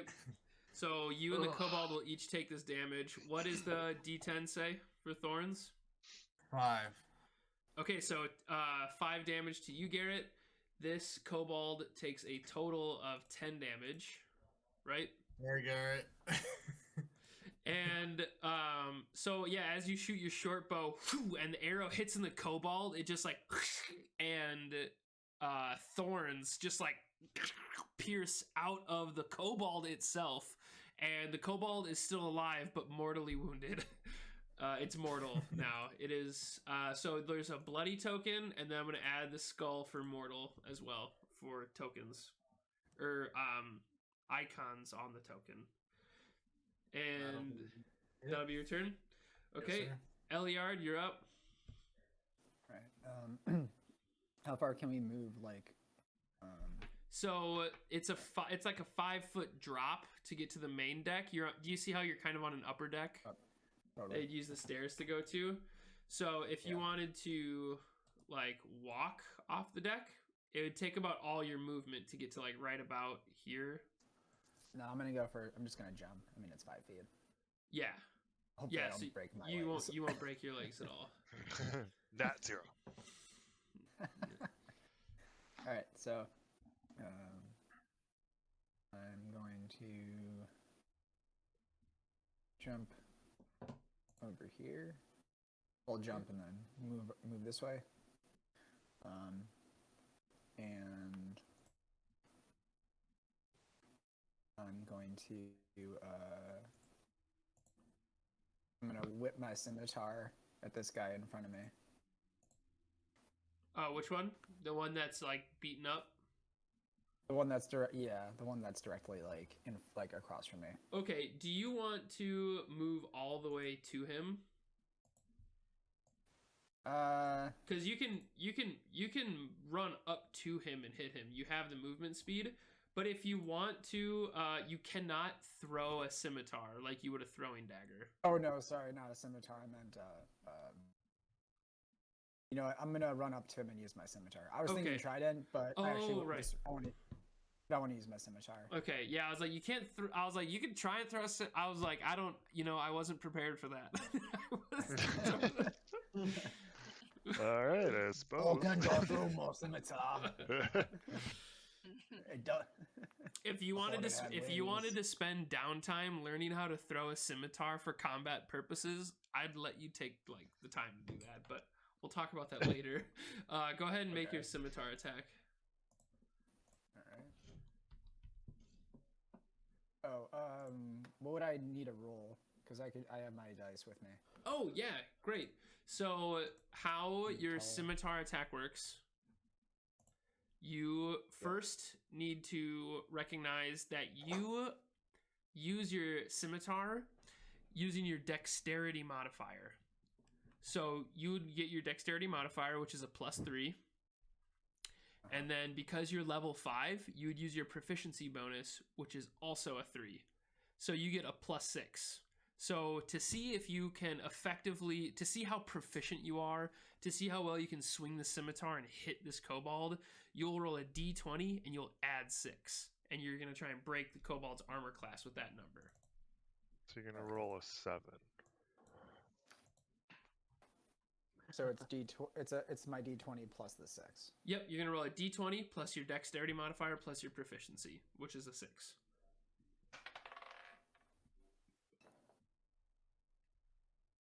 Right, how do I read this? It is New dice reads. so I rolled a 2. How do I lie about this? Do I have to make a deception check if I Alright. lie? So it's I don't know if it's a 6 or a 9. The dot is at the. I'll tell you part of this. it. I'll tell you this.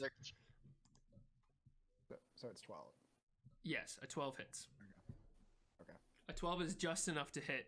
As you jump down and you're caught off guard by all this. You just see the storm, you see the people freaking out. You guys aren't even at the storm yet, and then this little goblin jumps up with these winged bastards, and you right away you leave your post that you've been leaning up against this whole time, and you sprint down and run up to it and hit this with a scimitar in a hurry. So now you're gonna roll your scimitar damage.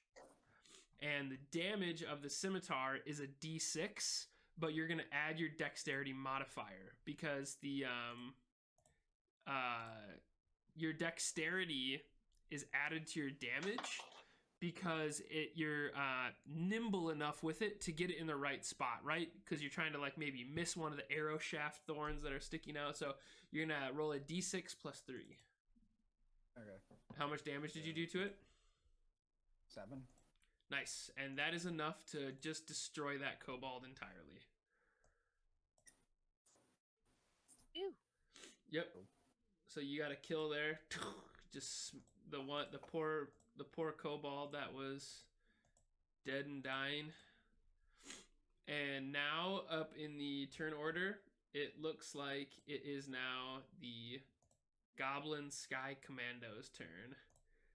And let me just get his character sheet out that I made when I was feeling extra devious one day.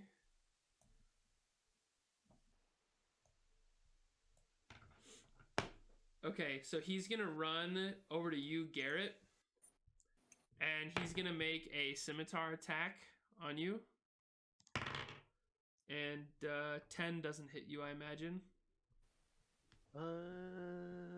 Nope. Okay, and then with his other hand, holding his candlestick, he's going to point it at you, Eliard, as he's like, slashing, he's going to point this candlestick, and a big, like, fireball kind of thing is going to, it's not a fireball as much as it is a light, like a ball of light, shoots out of it. And does a 13 hit you, Eliard? Well, aren't I protected from fire? It's not, so it's not, first off, I didn't ask if you're protected by fire. I asked if a 13 beat your armor class. So you're going to want to look at your sheet and find your armor class, and you're going to see if a 13... Mine's a 14. Okay. Yeah, my armor class is a 14. So that doesn't hit. And so like the orb just kind of like goes around you. And remind me later, I'll talk to you about what resistance and immunities and how all that works.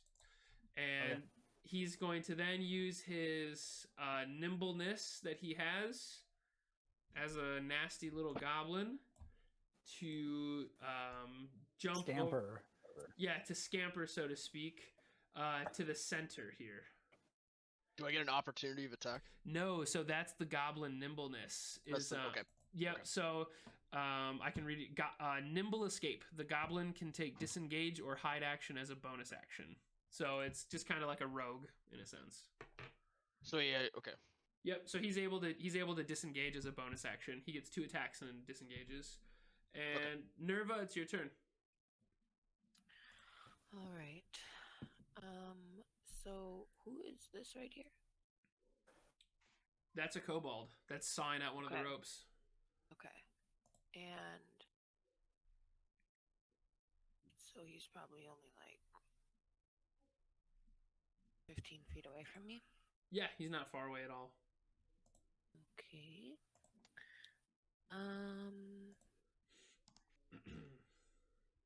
So. Oh, and I'm a real going- quick thing about Roll20 measuring tools. I don't even normally click anymore. I just always hold the Alt button first. If you hold Alt, you don't have to, it doesn't snap to measure. It gives you a lot more mobility with your measuring tool. Oh, that's cool. Didn't Yeah, know that. yeah, if you hold Alt before you click. It's really nice. Anyways, sorry, Nerva. No, it's fine. One action. Okay. I'm just going to cast the cantrip Acid Splash at this guy that's close to me. So I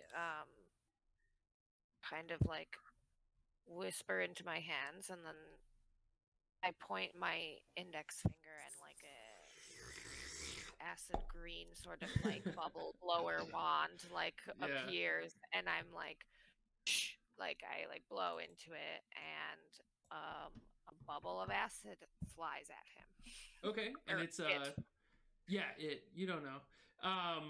And it's a deck save, right? Yes, deck save or take 1d6. It's not much, but Yep. And he rolled a 16. great. Okay, so he So nothing happens. yeah, so he's holding the rope as he's kind of like in the process of sawing the rope, and he's like shifty eyes, like looking around, and he swings out of the way. Yeah, and my bubble just sadly flies off the edge of the ship. And maybe hits an unsuspecting villager as it plummets down. Maybe like a seagull pops it. Yeah, tanks the damage. So the title in my DM book that I have written for this episode is "Let's go on an airship ride, but watch out, kobolds are worse than seagulls." Anything else from you, Nerva? I don't have any bonus actions. You don't? And I don't believe so. Okay. So yeah, it's like I have reactions, but I don't have bonus actions. So I guess I'm just gonna wait for something terrifying to happen to me Okay. and just stay where I am. Okay. And Getafix, you're up. All right, I'm gonna go bold. You can question. Can I? Is there one cantrip per turn, or is that? You can only use, so depending on the cantrip, it says cast time. It could be one action. It could be one bonus action. But you can only use one cantrip and one level 1 spell if the cantrip is a bonus action, I think. But if the cantrip says one action, then I can't cast the spell. No. Got it. And I'm not entirely sure about the spell casting rules, but you can, Allegedly, you can only cast one spell per turn. Casting a cantrip, Brian, maybe you want to, Nerva, Josie, maybe you want to help me out. Would you say that seems right? That like, if you cast a cantrip as an action, you couldn't use a spell as a bonus action? I believe that's right. It's like- like a common occurrence, I think, is like healing word as a bonus action, but that is like a first level spell. So like The spell you slot, wouldn't- you can only use one spell slot. Per right, turn. exactly. Yeah. So That's how I've done it. But you can't use a spell you're slot saying- and a cantrip. Oh, I've always allowed it. But I I don't know. Yeah, I don't know. I feel Um, like it's like a common that's like up to home you. rule, but I'm not sure if it's like rules as written. And this is like I feel like probably a commonly asked question. I'll say for now, just because like Getafix is like a spellcaster specific. I'm gonna say for now, go ahead and cast one of each, as long as one's an action, one's a bonus action, and then but don't take that as like canon yet. But go ahead and use them for the remainder of the session. I think that's what Matt Mercer does on Critical Role. You can use He a- allowed- Yeah, that You can use was one spell the- slot and a cantrip if you want, but Okay. I think it's only a single spell slot per turn. Okay. So if they both say one action, Then no. you- Then no. then no. Yep. One It's has gotta to be a be bonus a action. bonus action. Yep. Got it.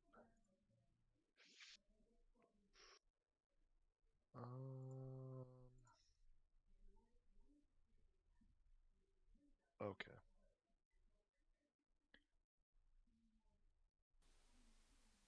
I'm just trying to figure out what the. Sorry, I had a couple of different. Why don't you ask your shrunken head? No, that would take your turn. I had a couple of different.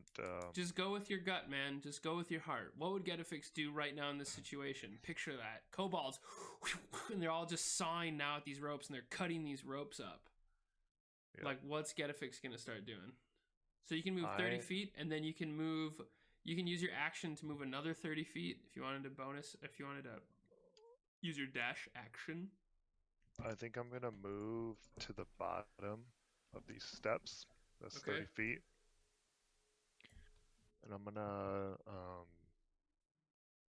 put off a tidal wave on the back kind of corner of the ship. Like where they're cutting off the ropes. Okay. Do you guys see my measuring tool? No, but my roll 20 is always slow. Yes. Okay, so you're just trying to cast a tidal wave. Can you read out what tidal wave says? I conjure up a wave of water Okay. that crashes down on an area within range. Range what's- is 120 feet. Okay. It is up to 10 feet wide and up to 10 feet tall. Okay. The kobolds are 20 feet apart. So you'd only be able to tidal wave one of them. The area can be up to the area can be up to 30 feet long and up to 10 feet wide. Oh, okay. You get what I'm saying? Yeah, so you're going to bring up the tidal wave long ways. Yeah, so You're it can gonna be bring up to 30 feet long and 10 feet wide and up to 10 feet tall. So it can hit both of them. Like Yeah, in as it's this- waving a 30-foot wave. Yeah, and you trust Izzy's rigging on his cords. One of the cords is already broken even. Yeah, cast your tidal wave. What do I have to do? What is the kobold's return? Each creature in that area must make a dexterity saving throw. Mm-hmm. And then? On a failure, the creature takes 4d8 bludgeoning damage and is knocked prone. Okay. So, here we go. Kobold on the left rolled a nat 1. And I'm just going to go ahead. We'll worry about that in just a second. Kobold on the right rolled a 17. So he'll take half the damage. Roll, what is it, 4d8? It says on a success, a creature takes half as much damage and isn't Yeah, knocked. but it's knocked from. 4d8, right? 4d8 bludgeoning damage. Okay, so and roll it's roll 4d8. Slash R spacebar 4d8. 19. Oh my gosh! And half of 19 is 9, rounding down. Yeah. Okay. So the kobold on the right is like holding on to the cord that he was trying to saw, like he's trying to like saw this rope, and then he's like holding on as this tidal wave is like just out of nowhere from the sky, like a cloud shows up and just dumps a tidal wave. The other one takes the full 19 damage, and its corpse is just like flown off of the dirigible, just completely gone. Imagine drowning in midair. Imagine drowning in free fall. That's so nuts. And the other one is bloodied and mortal condition as it's holding onto the rope. So I don't know if this makes any difference. It says the water then spreads out across the ground in all directions, extinguishing on protected flames in an area within 30 feet of it. Okay, yeah, and some goes across the boat. What are you trying to do?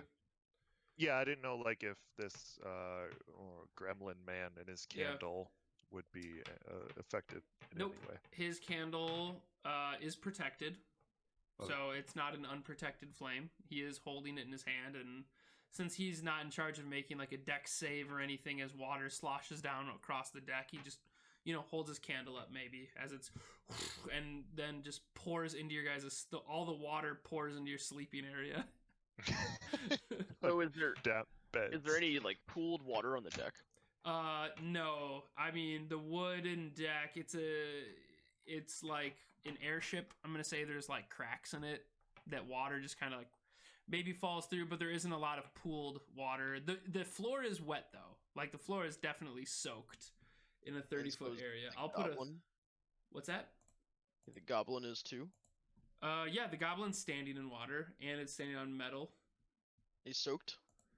He's not soaked, since he is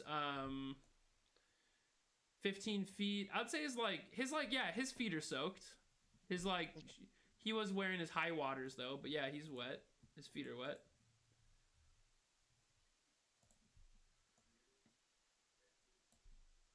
So 30 feet from there.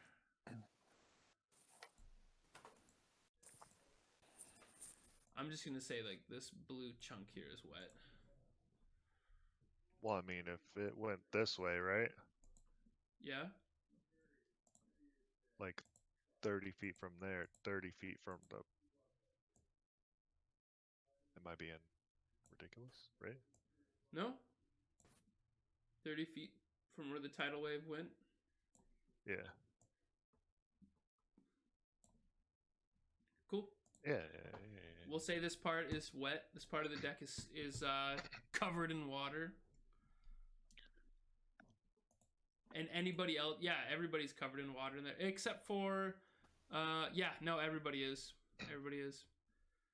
The bottom of the hull, water is probably pooling in the hull.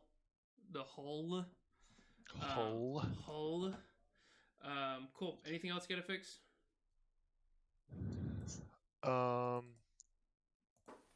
No, that'll be my turn.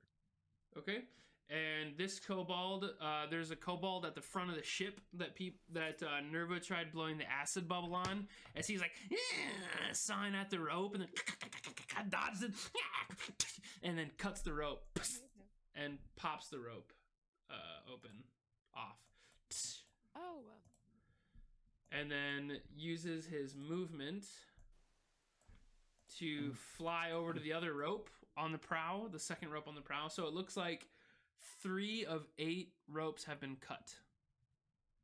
And this next kobold that cut the third rope jumps over to the other side of the prow, is now within melee distance of Nerva, and he's a small creature, so he's like 3 feet, maybe less. He looks like about Big Willie's size. Like he starts grabbing the other rope, and he's putting his index finger and his thumb on his forehead, a shape of an L on his forehead, and he's looking at you, Nerva. He's going, Oh my god, I want to choke him with my hands. Garrett, it's your turn. All right. So I'm gonna pull out my short sword, Okay. my right hand. And as a bonus action, I'm going to take out my little rock hammer and bang the hilt of it, and it's gonna erupt in flames. Your short sword? Yeah. Hell yeah, dude. Ting! Just as a preparation, and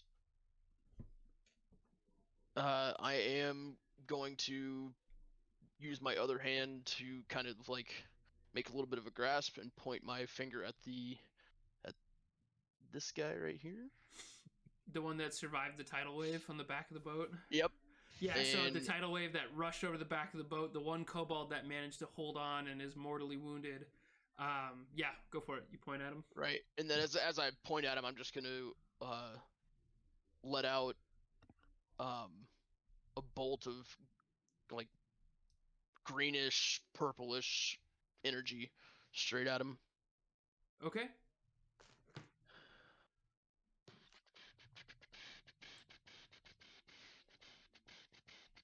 Oh, I sent it to you on accident. I'll send it public. Okay, that's right.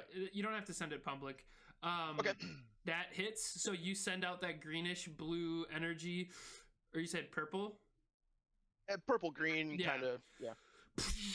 And it hits it. As it hits it, roll a d10 force damage. I don't think I've ever rolled a d10 before. Oh, nice. 6. 6. Okay, so I think yeah, that's a first. that's enough for it to kill it. And that's like force energy, right? That hits it. Added on to the original damage. Yeah. Yeah, so it's like you said it was force damage that hits it, and what's left of it holding on just knocks that one off as well as it starts careening down. And I will remove that one from the I'm turn. going to.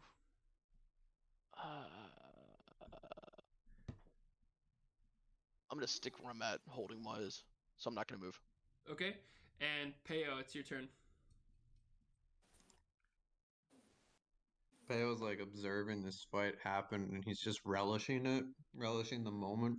That's why he's coming Finally, into it late. finally something to cut out the madness that is his thoughts, right? It's like, oh, Right. yes. So he takes out his greatsword and sees the closest cobalt to him, the one nearest Nerva, Yeah. and just kind of points at it and smiles and charges at it Okay, and attacks it with his greatsword. make your great sword attack. Okay, that's a 12 on a great sword attack. That is just enough to hit it. Awesome. So Okay. he slashes right down on it right away. Okay, And then- psionic damage. Yeah. So you deal 8. Nice, man. You deal 8 slashing damage as you into its chest, and kind of as you did to the drow elves on the thing, it slices down into it, and then the psionic energy just throws blood over both you and Nerva. And Nerva, your white Yeti coat now has kobold blood thrown across it. And that kobold's dead. Oh man, I wanted to hit it again. That kobold, that gator dead. I look at Nerva real quick and I was like, "Welcome to the ship." With like a crazy just like- maniacal grin. Nerva's eyes are just like wide open and there's like blood all over the place. Yeah. She has like silver hair and like a white coat on. All right. That takes us to Captain Moore at the bottom of the turn order. She is going to use her turn to dash over to her brother. And then Izzy is going to use his action to make a piloting check as 3 ropes have been ripped Yeah. from the tension of the ship. and Izzy is going to make a piloting check just to see how well he can how he's stabilizing the ship right now. Okay, and so he ends up yelling at his sister who had just run over there, and he's like whispering something to her. You can't quite tell what he's saying, and he starts turning the helm really aggressively to the opposite side because the kobolds all landed on the port side of the airship and cut 3 ropes on the port side as it's now ripped open. He's spinning it now to starboard, and he yells over to Garett and Eliard and uses his like free action to kind of say, he's gonna say, "Drop the wing! Drop the wing!" And he's pointing over to the center of the ship on the port side. There's I can't remember what they're called. They're like wooden pieces of wood. They look like clubs. God, if you pick the sailor background in D&D, you get one as like part of your inventory. But it's like, it looks like a wooden club, but it's used for holding rope in ships. Christ on a bike. I can't believe I'm forgetting that name of it. Here I am thinking I was a nautical airship specialist. But he's pointing over to some of the rigging and a rope, and he's asking you, he's pointing at this wooden club, so to speak, that has rope wrapped around it, and that rope goes out and it's holding that big center wing, and he's saying, "Take it out." Belaying pin. Belaying pin, yeah, thank you. Yeah, he's like, "Belay that wing! Belay that wing!" And he's like yelling as he's trying to like spin it. And then it'll go back to Erizo, your turn. There is still the Goblin Sky Commander in the middle of the ship laughing as all this chaos is going on. Yeah. And I'm going to move over here. Sorry, can you point out where the thing is that he wants us to go after? Oh, yeah, it's right to the left side of Garett. So it's in the center of the ship on the port side. I can ping it here on the map. Okay. Yep, so it's right over there. It's like, "Belay that pin! Belay that pin!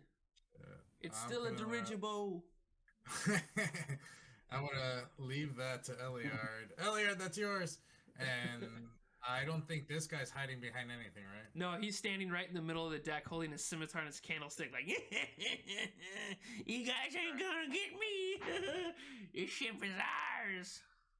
Alright, and now that I'm able to do 2 attacks per action... yeah, per attack action. That would give me 2 longbow attacks with Hail of Thorns since it's still active. Each of those would get that, or just the first attack? I think with the Hail of Thorns, it's concentration up to 1 minute. The next time you hit a creature with a ranged weapon attack before the spell ends. So you already hit a creature, so that has been done. The next time you hit a creature with a ranged weapon attack before the spell ends.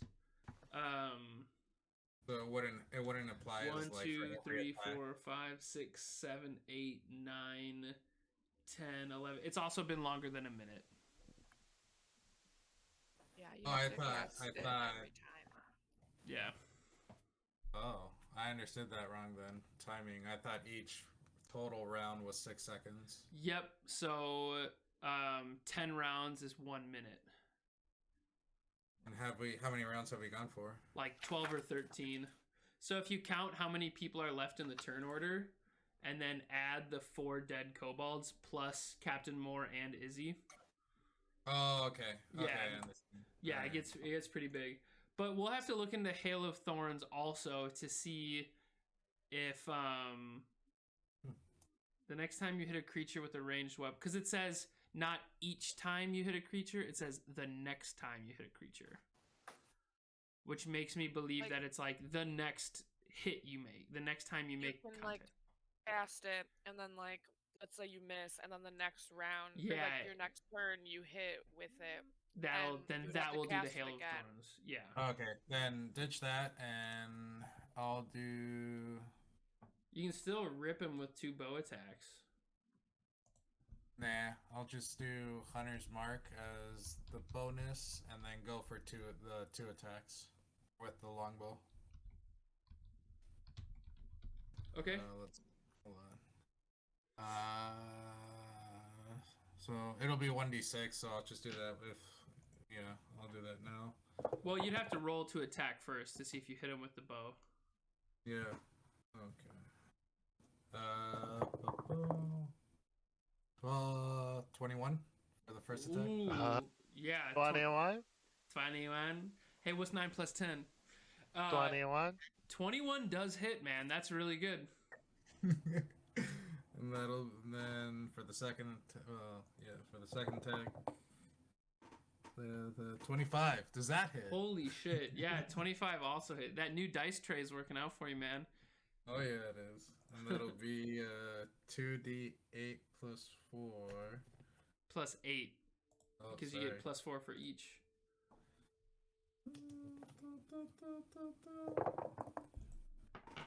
That's an 8 and a 5 for each respective die. So 13 damage. 13. Yep. Oh. Okay. That's an 8 and a 5. Okay, so how much damage is that? I don't know. There's no way to figure that out. there's no way to figure that out. I don't know. Okay, cool. And as each arrow hits him, and then the 1d6 for the Hunter's Mark. Okay, yeah, that's right. You casted Hunter's Mark on him. That'll be a 4. Okay, so that's another 4 damage to him. He's bloodied, but he's not mortal. Actually, yeah, he's mortal. And that'll have to be it. Okay, yeah, as both of those arrows, which are great rolls, by the way, man. Like, as those arrows hit, when they hit his, like, leather padding, like, apron that he had on, you can tell that those arrows penetrated something much more than leather. Like, that was some strong-ass magical armor that just penetrated through. Like, your arrows just struck so true to target. Like, you should take a lot of pride in hitting this guy because he has a high AC. Like, that was awesome, man. The way you just and just like double tap him. He starts bleeding out. Eliard, it's your turn.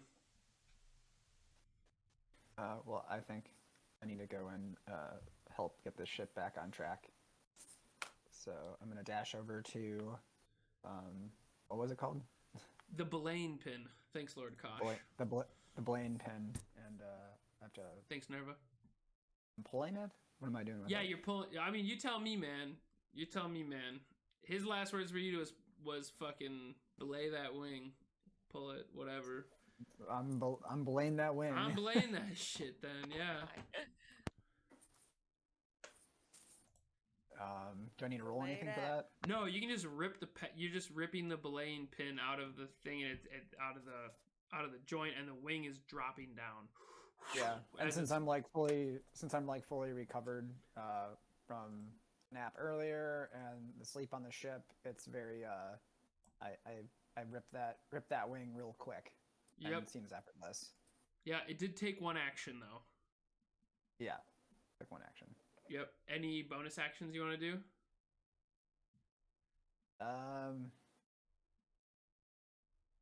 Can I attack the goblin?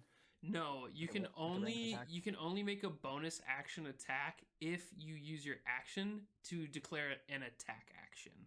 So since you used your action for a belay pin, you do not have that. Okay.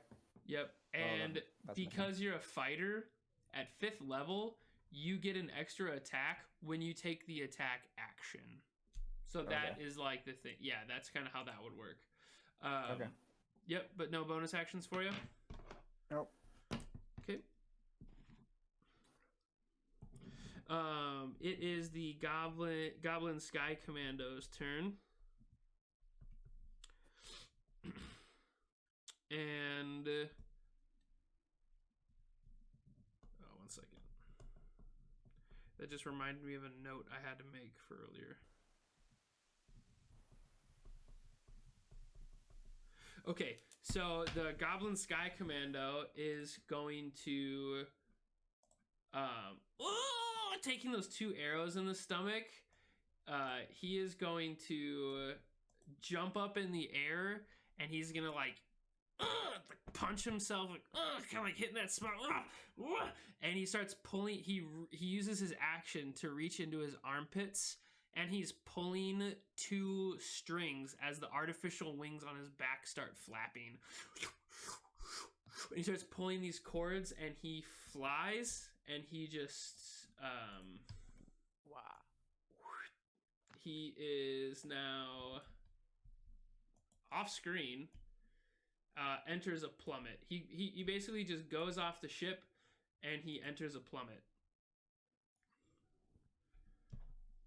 And in a plummet is basically 1 round you cover 500 feet. The bitch. Yep. Holy shit. Yep. A free fall is essentially 500 feet, I think. If you do like the physics of math and like free fall, you cover 500 feet in the free fall. But you guys don't necessarily, I mean, we're metagaming there, but yeah. He jumps off the boat and just the airship. Nerva, any things from you?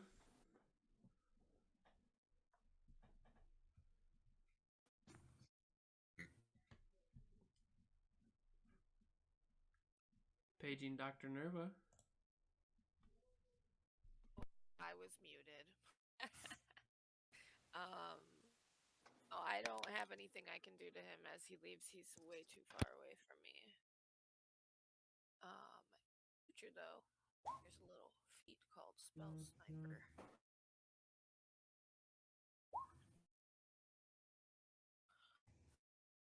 I don't know what's going on with those sounds, but yeah, I can't.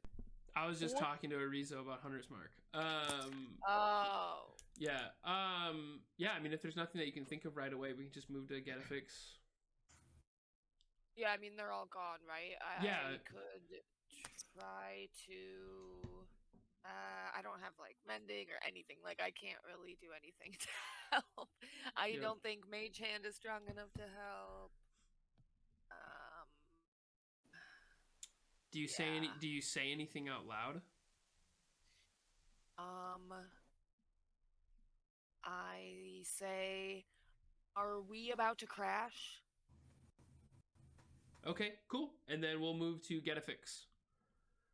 Cool. I'm gonna rush over to this rope. Okay. So there? I know it's severed, like broken. Yep, it's just been sawed in half. Is there possibility of me being able to grab both ends, or is that not? Is it like out of reach? You would have to use an athletics check. Well, I'm just trying to think here to like pull it together.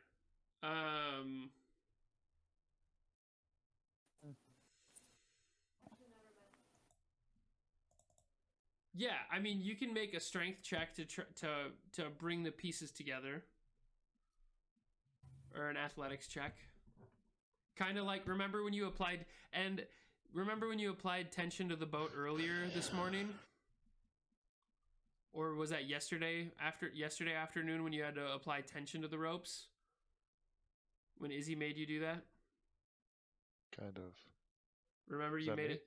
Yeah, you made a strength check to. Wasn't that you? Got it. He's like, hey, big man. He's like, oh yeah. Tie that rope there or whatever. You're basically doing that again, but you're pulling the 2 pieces together. So make athletics check, same as you did last time. Athletics. Yeah. Ooh, okay. I think that's an 8, but that's I think what you rolled last time. I think you rolled a 9 last time. That's still good just to pull 2 bits of these like tense ropes together. Because it's not much just to put 2 ends of rope down, just fighting some tension. And what were you gonna do now that you've got the 2 pieces together? Do a mending. Okay. Mending takes 1 minute to cast. So you can start mending it. Got it. Okay. So do I have to click it to cast it, or do? Nope, does it... it's a cantrip. It's like Okay. what does it say? It repairs a single break or tear in an object you touch, such as a broken chain link, 2 halves of a broken key, etc., etc. You mend it, leaving no trace of former damage, and it just takes a minute. So it would take 10 rounds. It would take 10 rounds of combat for you, but you're holding on to it. Holding them there. Got it. Yep, holding them there. And it is Garett's turn, and you're up.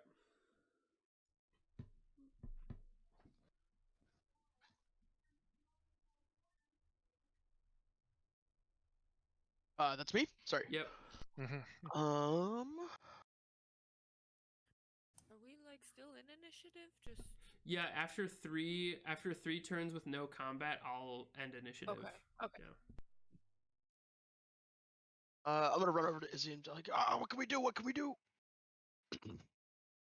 And Izzy is like, he's like not panicking, and he I'm gonna say that'll end initiative. He asks you to take the helm to hold it straight. All right. Hold it true, man. Hold it true.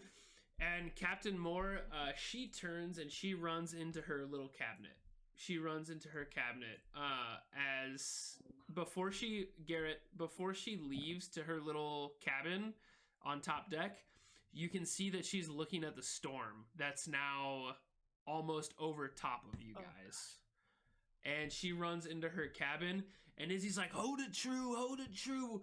And Izzy starts running to the back side of the cabin, and he throws this like really big anchor. Not a big anchor, but he throws like an anchor off the back. And he runs over and he starts tossing another anchor off the side of it. And he says, we've got to bring it down.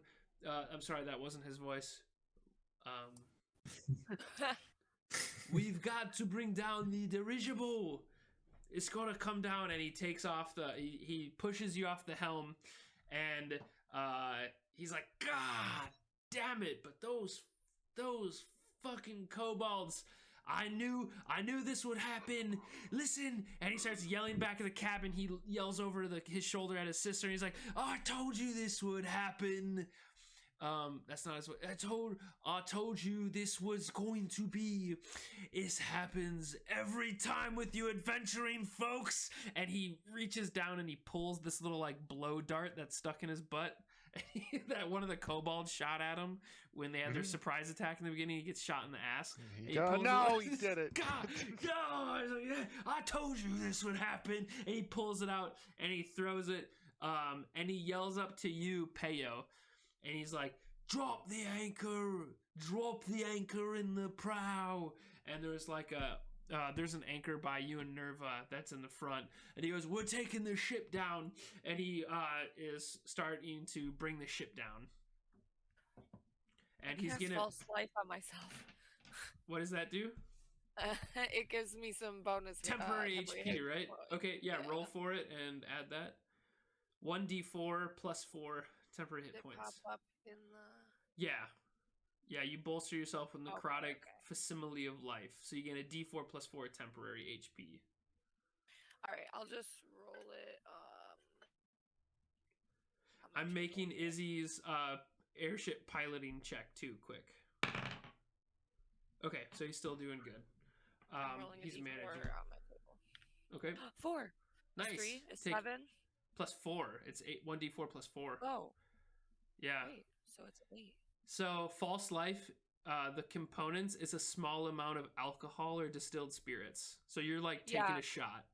Yeah, I basically have like a miniature flask that's just for this. That's kind of like has maybe like some little carvings in it or something. Yeah. That's like just like my little magic Yeah. shot. Can it be canon if we just change false life into but I get up again?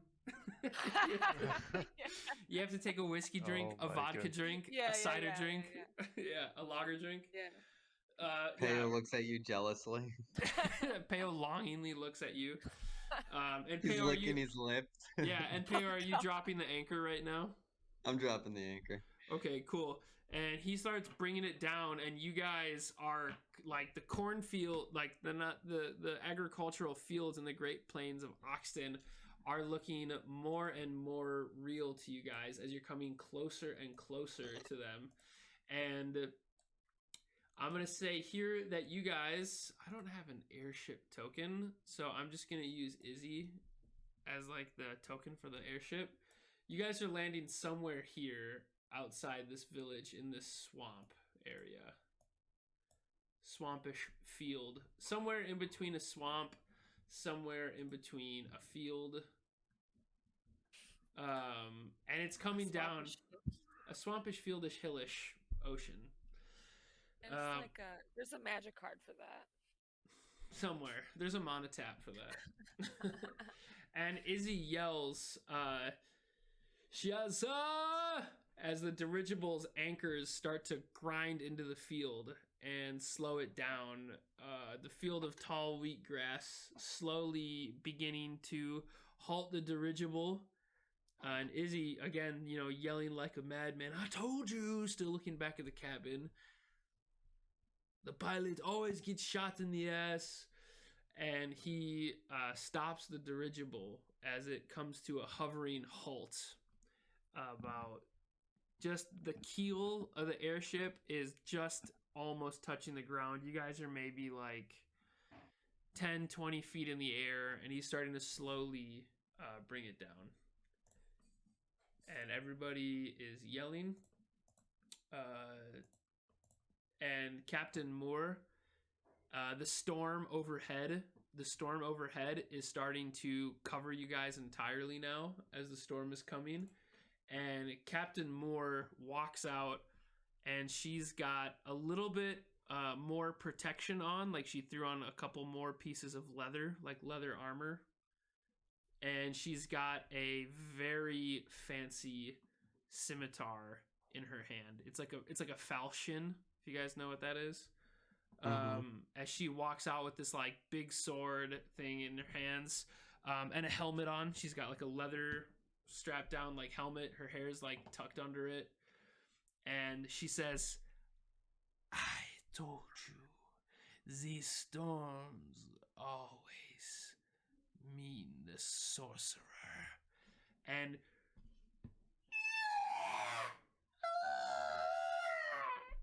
that was my attempt at a lizard-like screech.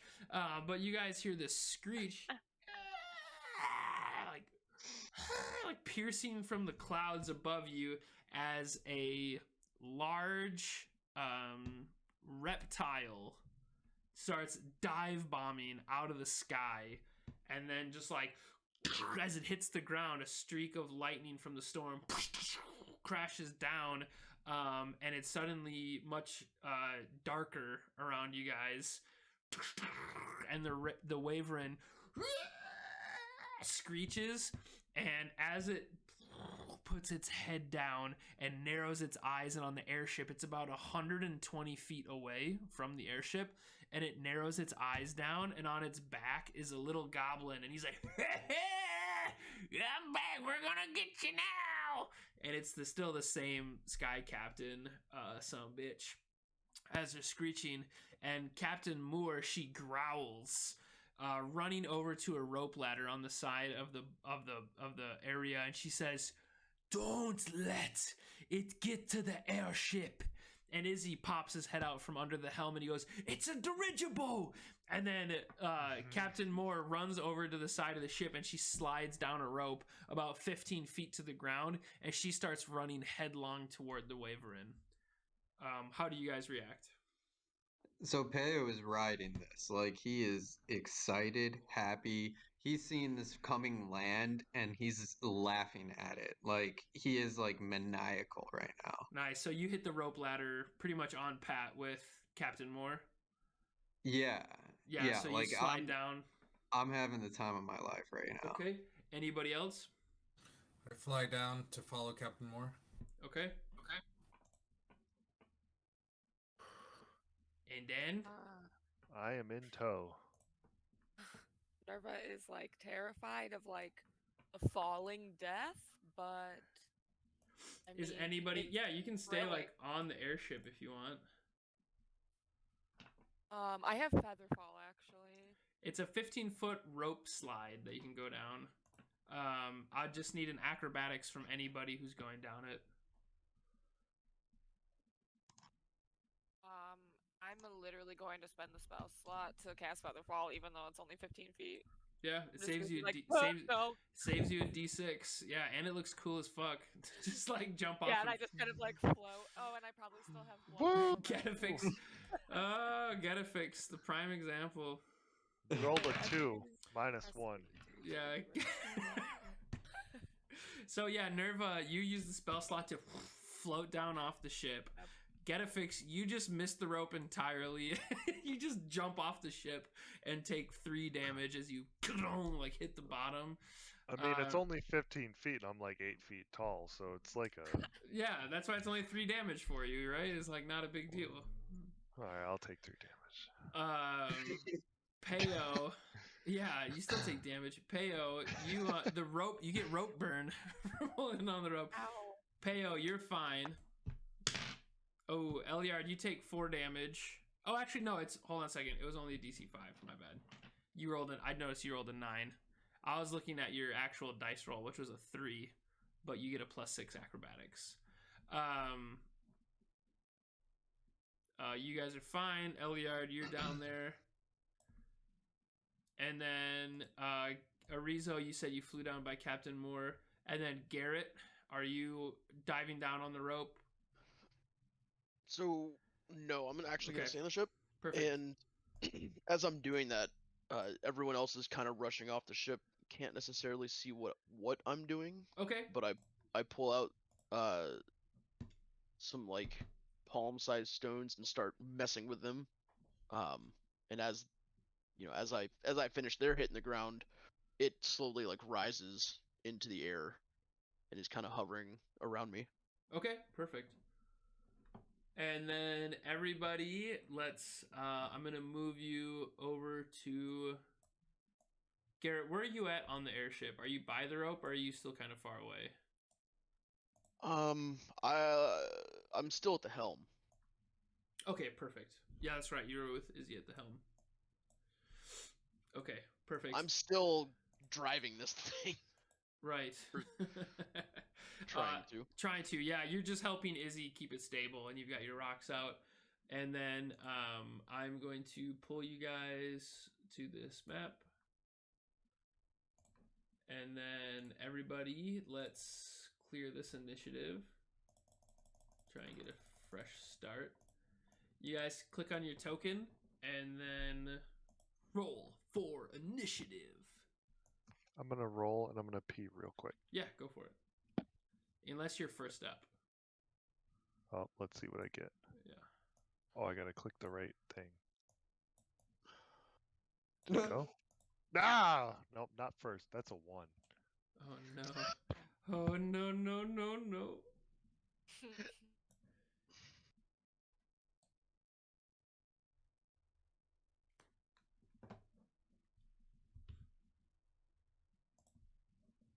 Nice. Eliard got a nat 20.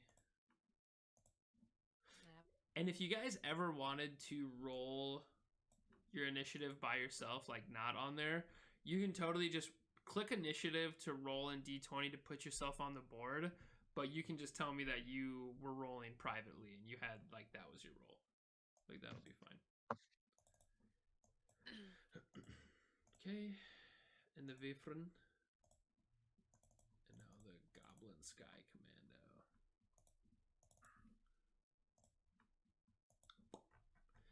Eliard, you're up first, my dude.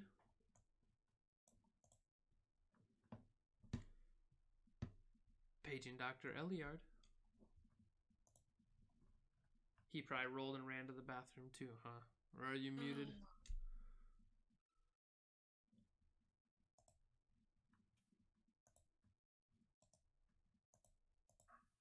Oh, he's muted right now.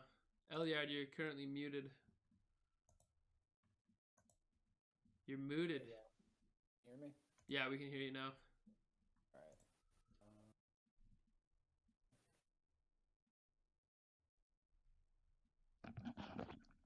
right. And remember, Captain Moore had said, "Don't let it get to the airship," as she ran and jumped off the side of the ship. Eliard is going to, let's see, distance-wise. Give me a sec.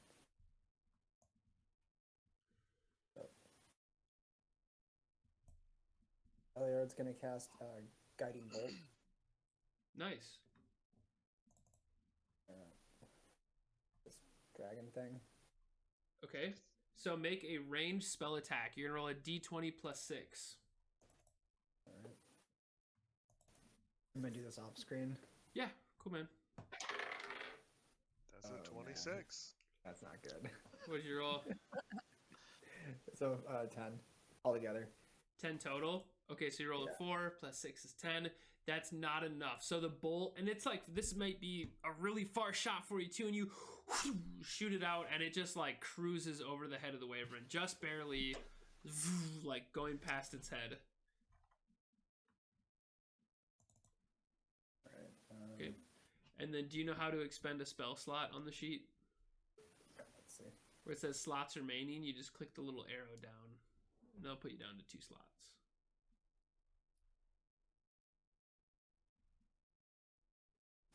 Okay. Cool. Okay. Can I? So that was an action. Anything else? So got 30 feet of movement.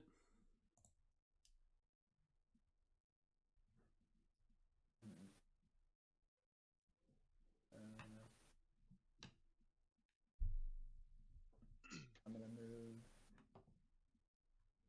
laterally this way. Cool. Yeah, go ahead and move yourself over to where you see fit. I'm trying to move myself. Oh, I'm still stuck on this thing.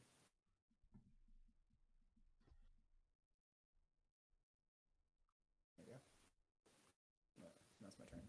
Okay, cool. And next up is Erizo, my bird.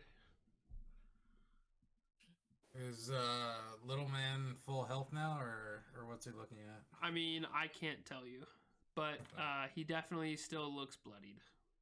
Oh, okay. Yeah, he still does it. He still has like some blood on him. Then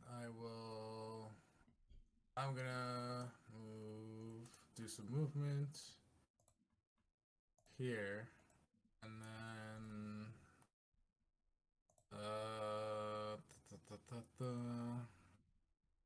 I'll do. I guess since I'm assuming I gotta cast Hunter's Mark on him again, since he went away.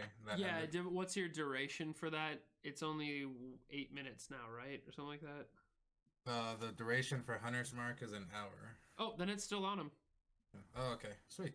Yep, you still And got him marked. I'll go for longbow attacks from here. Okay. Make your first roll. Alright, that's 10. Plus your modifier. Yeah. Oh yeah, that's 10. That doesn't hit him. Oh god. Too far away. And then 15 for the second attack. 15 is not enough to hit him. Oof. Those just fly by him. Damn. Alright. Yep. That'll be it. So you join Eliard on this like ranged area, this artillery side of things. And Garett, it's your turn. Okie dokie. So I still have my flaming sword out. Okay. So that's still a thing, because that lasts 1 hour. Okay, perfect. I am. Is he still next to me? Yeah, Izzy is like, he's actually hiding behind the helm like walls now. The panel that kind of encases the helm, he's like hiding now. And the ship's not moving anymore? The ship is, yeah, it's grinded to a halt and it's just anchored. The anchors that he threw off caught the drag, and it's just like stuck in now. All right, so I'm gonna run off to the side over here. Mm-hmm. I'm just measuring some stuff. Sure. And again, I'm gonna point my hand at the goblin guy and let off a bolt of green purple power. Okay, make a ranged attack.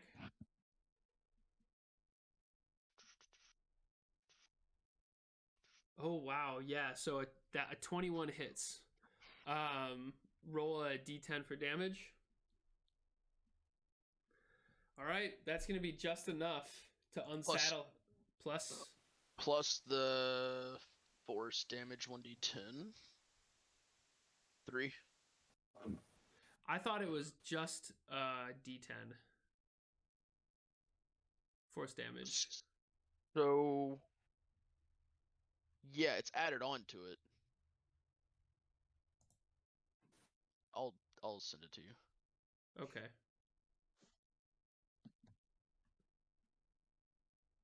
Oh no, you're right. Sorry. Yeah. It does move him back 10 feet. So blast. Yeah. him So off that's the what I was back of the saying. Wyvern. You deal a d10 force damage and you unsaddle him from the Wyvern. And as he falls to the ground off the Wyvern, he splats and he's out. Nice, man. And Sniper. Sniper. Nice. and my little pile of magical floating rocks, I'm gonna reach up and grab it and put one hand on it, and as I release it, it starts crackling with like lightning energy and zooms straight into the Wyvern's head. Okay, hell yeah. And what is the mechanic behind that? So it says the homunculus the homunculus delivers a spell you cast that has a range of touch, which I am casting Shocking Grasp cantrip. Nice, yeah. And it has to be within 120 feet of me. So the homunculus has its own turn, but takes its right turn after you. directly after. So it's basically I just get A an bonus extra action. An Yeah, action that uses as after your turn. So I should actually have a token on the board for this guy so you can see where he's at, because he's definitely a targetable guy. I have a sheet. Here. No. I just dropped person there. Get rid of that. All right, I'll let you do your thing. Yeah. And I got will I got Charlie. Why isn't he coming on the board? I don't know why Charlie's not coming on the board. He's an eyeball. The eyeball. Give him the eyeball. He's an eyeball. Okay, you can use the eyeball. So the eyeball's on the Wyvern. The Oh yeah, we can use the eyeball for now. That's fine. Okay. And I sent you. I have a little iguana token thing that looks super cute that I made one time, and I wanted to use that again, but it's not going over. Okay, yeah, and then that casts Shocking Grasp, right? Correct. Okay, so that is a save on my end, or what is the save for Shocking Grasp? Spell save DC is 11. Okay, and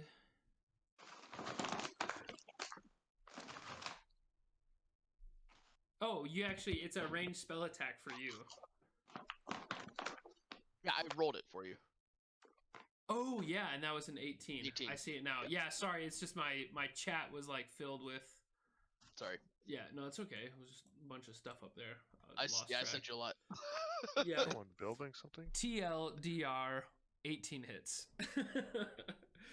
Hell yeah. And then roll a D8. Okay, cool. So then the Wyvern takes some lightning damage as the homunculus carries out and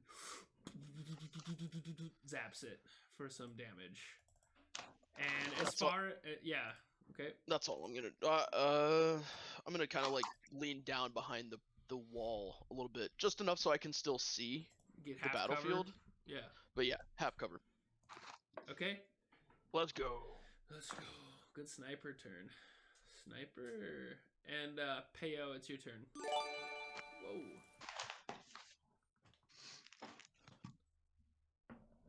Thanks, kitty. Tree nudes, gifting the gifts of giving.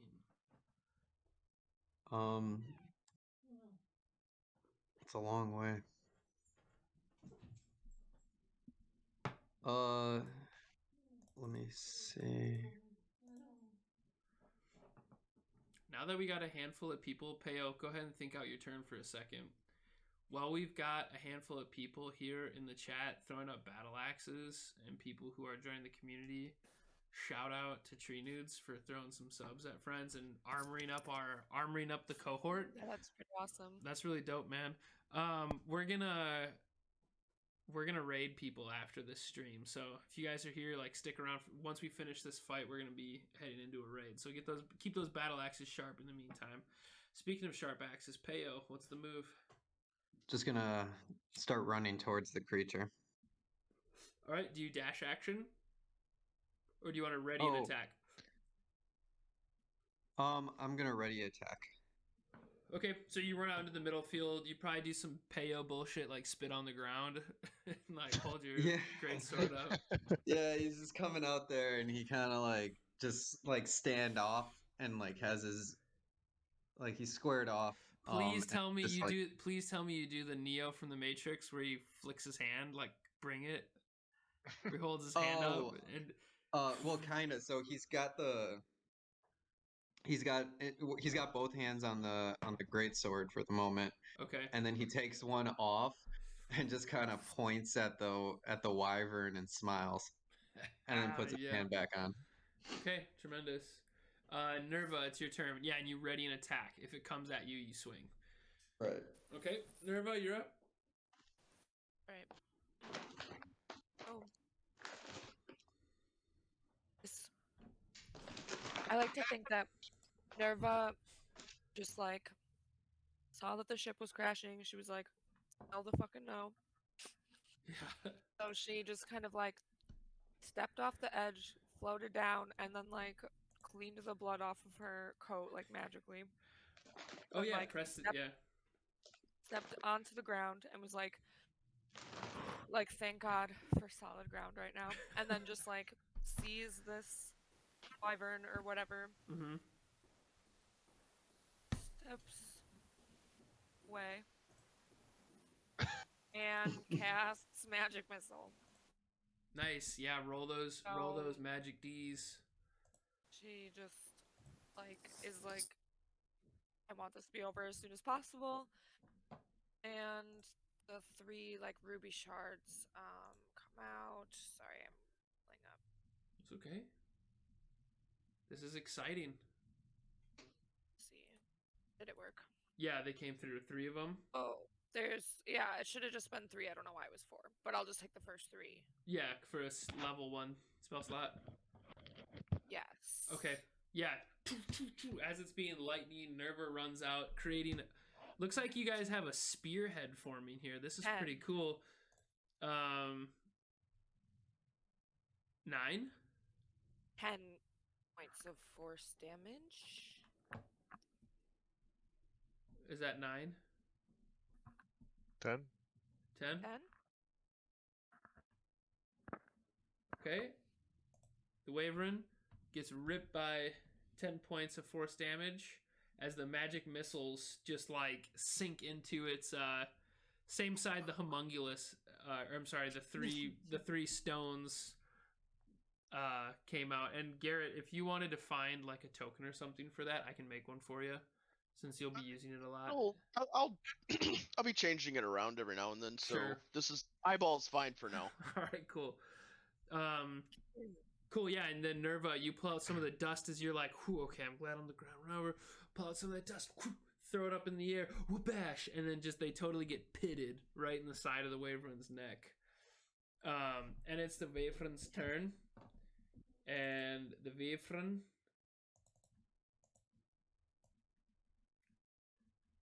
is going to go right for you, Peyo. In a big gust, as it shoots up in the air, it's going to dive bomb right at you, Peyo. And it's going to first make a bite attack at you. Oh my gosh. That was a nat 20, Peyo. Oh my god. Oh. Okay. 6. Oh, buddy. You take 20 damage as it leaps up in the air and it comes down and it just like bites into you. Just like it doesn't like take any chunks out, but the teeth all just go right into your right through your armor. What is your? Let me just don't tell me. I'll actually double check here so we don't have to metagame. Hey Murdoch, I'm trying to do a stream here, buddy. Could you not hit paper bags behind me? Get. Yeah, I was just gonna see if you took 50% of your HP. Well, I was gonna have you roll something to determine something, but it didn't happen. So we'll just leave it at that. Yeah, you take that mad 20 points of piercing damage, and then make first your. Actually, you should have made an attack first. So why don't you make the first attack because you readied an action. Make that first. 14 that's enough to hit. So swing for damage. Okay, 14 hits. You get 9 slashing damage plus another cyanite 14. Okay, and then it is going to use its stinger. As its stinger is going to like slide up from behind it. You notice its tail as its bite. It's like kind of like got you grappled with its teeth, but you're not grappling conditioned. As it's like biting into you, you take your greatsword, you cut down it, inflicting 13 damage, and then its tail comes up and it makes a stinger attack over its shoulder at you like a scorpion. Okay, and that was only an 11 to hit, and I assume that does not hit. So, with that attack, can I attack twice, or is that only when I do die? Okay. That's only when you use when you declare an attack action, and technically that was a readied action. Reaction, yeah. Reaction was declared. Cool, but that's awesome, dude. Good readied reaction. Way to take all that damage. Getafix, it's your turn. Oh man, about time. No. Yeah. I'm going to sprint over and I'm going to place a hand on Erizo's shoulder. Yeah. And I'm going to cast guidance. So I will touch him, and then it's concentration up to 1 minute. So he can roll a d4 and add that number rolled to one ability check of his choice before the spell ends. Okay. And then as a bonus action, going to cast Balm of the Summer Court. That's a feature. Or does it say as a bonus action? It says as a bonus action. Okay, cool. Yeah, let it rip. And you've got all of those back since you had a long rest. Yeah, so it says you can choose an ally within 120 feet of you and spend a number of those dice equal to half your druid level. Yep, so you can spend up to 5 of them. But up to half your druid level, right? So I can spend like 2? Or is it... Oh, yeah. Because I'm level 5, it'll be 2. 2. So I'm going to spend 2. I'm going to roll 2... But you have 5 total. You have 5 in a well, but you can only spend up to 2. Each time. So if I did it next time, then yeah. Okay, cool. Yeah, so you spend 2d6. 2d6 to heal Peyo. Okay. Let the 2d6 fly. Healer man. Ooh. Oh no, you rolled 2 1s. That's incredible. Oh man. Hold on a second. I can't see the algorithm that it rolled though. Usually if you hover over it. Did you do /R? Oh, you just rolled. You just 2. rolled a 2. You just did rolling 2. Type that in again. Yeah, /R space bar. 2d6. Yeah, no spaces with 2d6. Slash R. Oh, yeah, I see what I did. Yeah. There we go. That's a lot better. So you rolled a 5 and a 3. I just did a slash R2. I'm so glad Just we like- figured that out. I was like, oh, you just. Yeah, oh, I was like, just you rolled a rolled 2. you rolled 2 1s. I hovered over it and like nothing was happening. I was like, okay, yeah, this is broken. Yeah, good. So Peyo, take 8 points of healing as Getafix runs up to the artillery unit and he's like, what do you say to Erizo to like give him guidance as he's shooting his longbow? It's not going to help his longbow. It's going to help him on any skill check. But what do you say to Erizo just to like give him some guidance? It's not, well, you just. I had something, but then you said it's not going to help his longbow, so you threw me No, completely off. Yeah, guard. well, because that's the thing. The cantrip guidance only helps ability checks, not attacks. Got it. So if he had to make like a dexterity saving throw, if he had to make like a constitution saving throw, that's where it would come into effect. Then I Can't would even say make it on. I would say something to the effect of, I thought this would help you, but maybe not. Anyway. But you're worth it. yeah, yeah. It was a free action. Yeah, right. It was a cantrip. Just take it. Yeah, just take it. Okay, awesome. Eliard, you're up. And Eliard, yep. Going to. Can you hear me? Yeah. Alright. Eliard draws his scimitar. Hell yeah. Or, sorry, not a scimitar. His. Okay, also hell yeah. Trident, yeah. His trident, and uses the cantrip Green Flame Blade to his trident.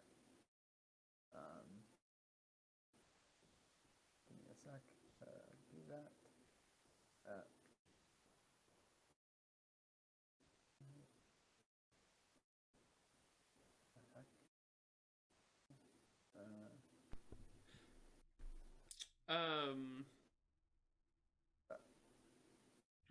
Green Flame Blade is to attack a second creature. Okay. Green Flame Blade is to like, if you hit a creature, the green flame that trails off of it hits like another creature, kind of turning Can your I not do it twice to the same creature? No, it specifically is to trail off since it's a cantrip. Okay. Yeah, and it specifically says that on a hit, the target suffers the weapon attack's normal effects, and you can see a green fire leap to the target to a different creature on your choice. Yeah. Got it. Okay. You can still turn it green just for I'm effect, still- man. That's cool as shit. Like, that's a cantrip. Well, I'm gonna. It's about as good as casting guidance in combat. I'm gonna draw my scimitar, Well, and I'm gonna do attack. I guess I'm gonna charge the what's it called? The Waverin. The Waverin with my scimitar. Nice, bro. Yeah. Go get him. And so that's. You can get there. Do I roll a d6? Yeah. Do you want to go like side by side with Peyo as you run up there? I'm gonna like flank. I don't know. So I'm gonna flank it is a him. large creature, but you can definitely run about as far as its side there. Yeah. And then you're gonna roll for your scimitar. You're gonna roll a d20, and since you're using the attack action, you get to do this twice. You can roll a d20 plus 6, and that's your first attack. Let me find my. D20. Wow. So lame. You Alright. borked it. So first one was a 9. Yeah, that doesn't hit. Go ahead and make your second attack. Alright, let me see. Just roll on the table. Are you doing like a Rube? What is that? The Rube Goldberg machine? You like throw your dice at something and like bounces like ting, quing, fing, like totally did. I hits tried a to small remember one, just, like- windmill and it goes. It's a true attack dice, tossing it across the room. And what was your second attack? 14. Okay, and it looks like a 14 is just going to be enough to hit, I believe. I gotta reopen my sheet here as I just clicked out of it. Something happened. Okay. Yeah, 14's enough to hit. So now you're gonna roll your scimitar damage, which your scimitar damage is going to be a D6 plus 3. Okay. 18? No, a D6 plus 3. Oh, sorry. Yeah, 8. Roll a D6 plus 3, you're like 18. I was like, nice try. But yeah. Donnie, what? 5. Okay, cool. So then the scimitar slides in as you shing shing on its like metal arm, not metal armor, it's natural armor that feels like a soft metal. And you whiff on the first one, and the second one strikes true and gets in a scale, and it roars up. Anything else you want to do? Can I cast shield for myself? What Or is you know the... what? Let me see if. Give me a sec. Let me. Yeah, go for it. Shield is a reaction to when you get hit. Yeah, that's right. Okay. Can I?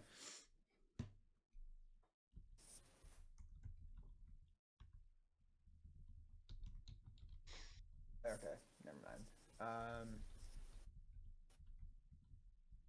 So I would cast that though if I were to be attacked. Yeah, you'd cast shield if once you get hit. If you ever get hit, you'd cast shield. Okay. All right. Well, I guess yeah. I end my turn. All right. And next up is Erizo. All right. Erizo.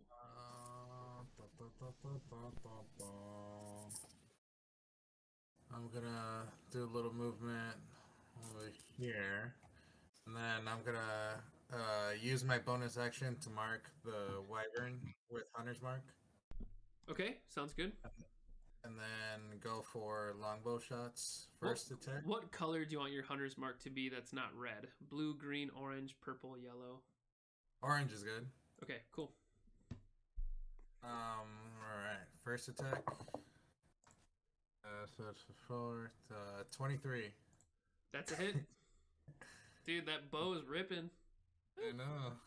That +9 when we couldn't figure out where that extra damage was. Yeah, chance to hit. The numbers.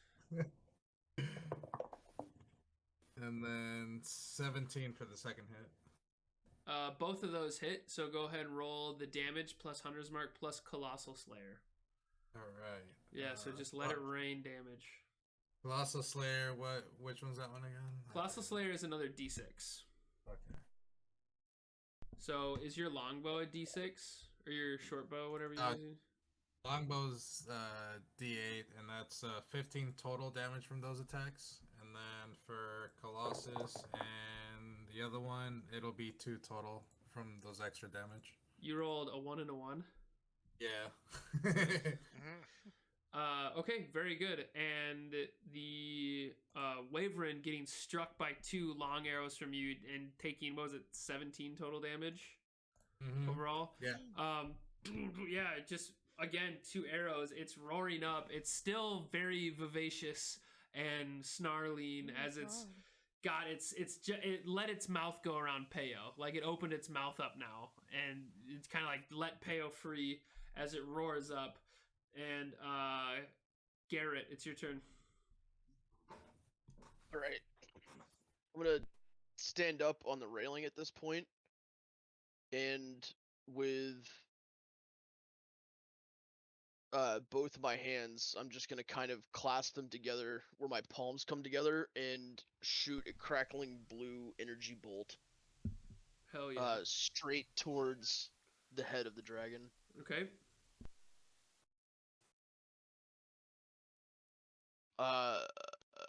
And I'm using a level 2 slot. Oh, fucking A. Nice, man. Yeah, so that's going to be a hit. Go ahead and do that thing that does. It's an 18. Do that thing that it do.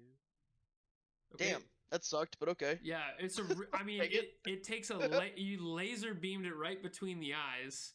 and you inflict 7 damage on it of lightning as it just like drills into its head.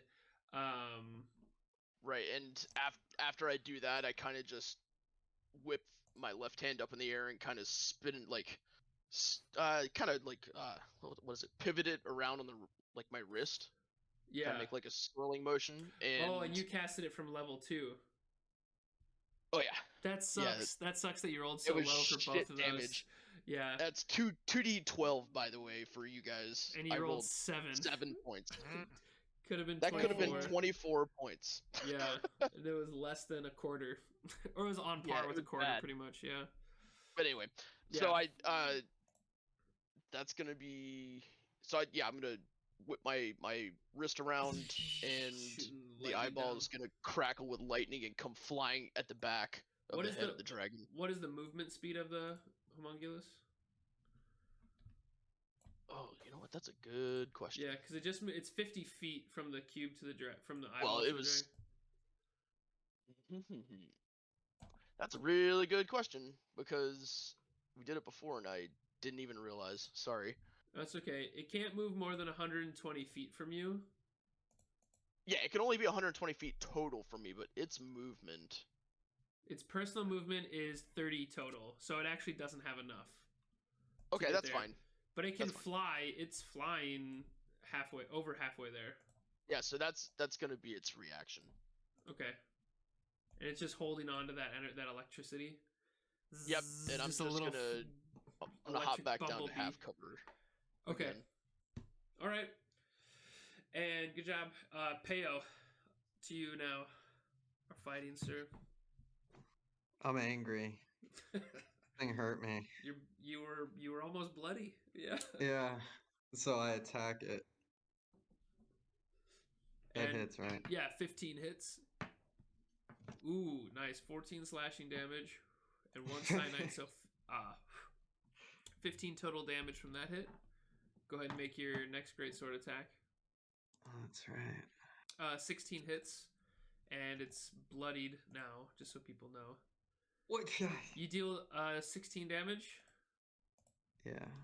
I mean, dude, you just did 31 damage. I'm upset. Like, that's really impressive. And it's definitely, it's roaring now as you with your great sword into it, cut it down, and it's bloodied and it's screeching even harder. Anything else? Yeah, I'm looking at it. Like, I hate it. I'm annoyed. It hit me.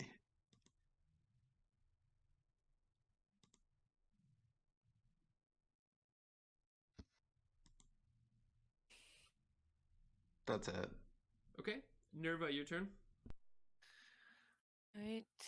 I'm just gonna do the old tried and true magic missile. I still have a spell slot at level 1. Nice. Throwing up Should those I do rubies. it at level 2. Yeah, I'll do that. If I want to cast it at a higher level, do I just like add another missile to it? Yeah, it's 1. You get another missile per level. It's 3 for level 1, and then it's 4 for level 2, etc. Right.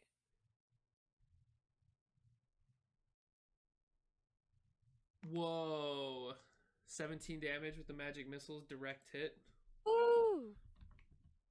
And it is now mortal. The thing go clack tack tack. It really do be like that. They really do. When 4 magic missiles just powder into the side of it. And 3's not enough. When 3's not enough. Maybe next time I'll try 5. Yeah. Yeah, I mean, let's see here. I won't give anything away, but mortal means it's 10 HP or less. So, okay, and it's the Wyvern's turn now. Anything else, Nerva? Oh no.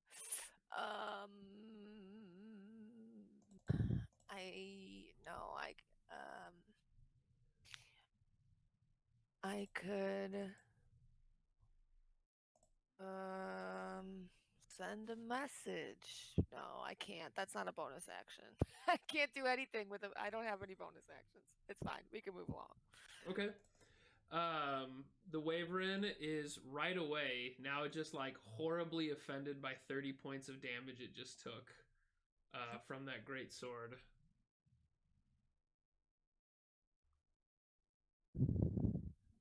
And it is going to just right away sting you, Peyo. It's just right away gonna hit you with the stinger. Does it do damage? Well, it just rolled a 21 to hit. Okay. Okay. So I'm gonna use my protective field. Okay, what does that do? So I won't be able to use if this creature's alive next turn, I won't be able to use my side night thing. So it's my psionic talent. So I roll. Oh, right. Yeah, so it's a cone. It'll reduce the damage I take by the number rolled plus my intelligence modifier, which is 0. So you get a d6. 1d6, yeah. To nerf it. Okay. Yeah, that's right. Psionic talent. That's awesome. It's like a maneuver as a fighter has. Battlemaster gets a d6 as a superiority dice. Psi-Knights get a d6 as this like telekinetic power. Okay, so awesome. You're gonna nerf 2 damage from what's gonna be probably like 40. Get a Constitution save ready as the stinger penetrates you for 12 damage. Oh boy. Penetration. Yeah, so the stinger enters you, Peyo, for I just said 12. What is? Uh-oh.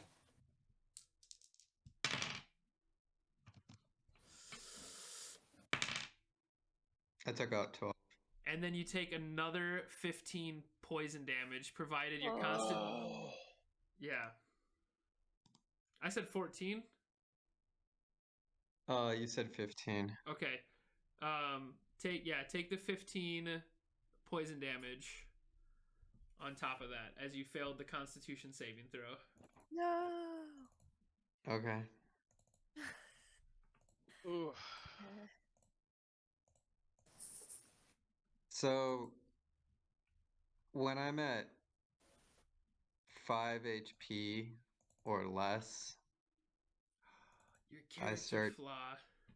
Yeah. Oh no. Oh no. So it's like instead of the saving throws, I do have to do the saving throws, but I could teleport out of this dimension. No, it's you teleport. Yeah, that's right. If it's lower than that, just make a d20 roll.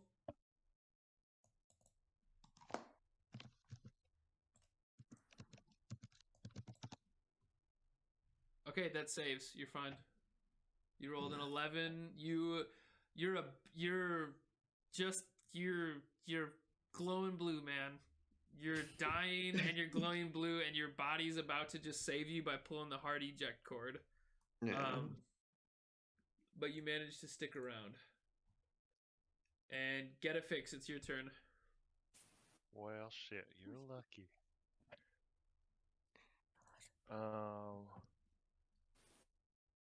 I'm going to.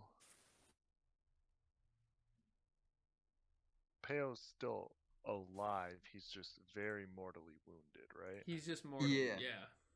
I'm phasing in and out of reality right now. I'm like sparkling. All right. I'm gonna rush up to Peyo. I'm gonna use an action to cure wounds. Okay. So he will regain a number of hit points equal to 1d8 plus my spellcasting ability modifier. Nice. Yeah, let a d8 rip and add. Can I click on the? I can click on the spell, right?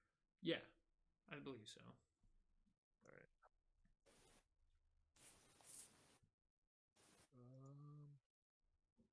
Cast at level 1. Yeah. Submit. You sure you don't want to purify his food or drink?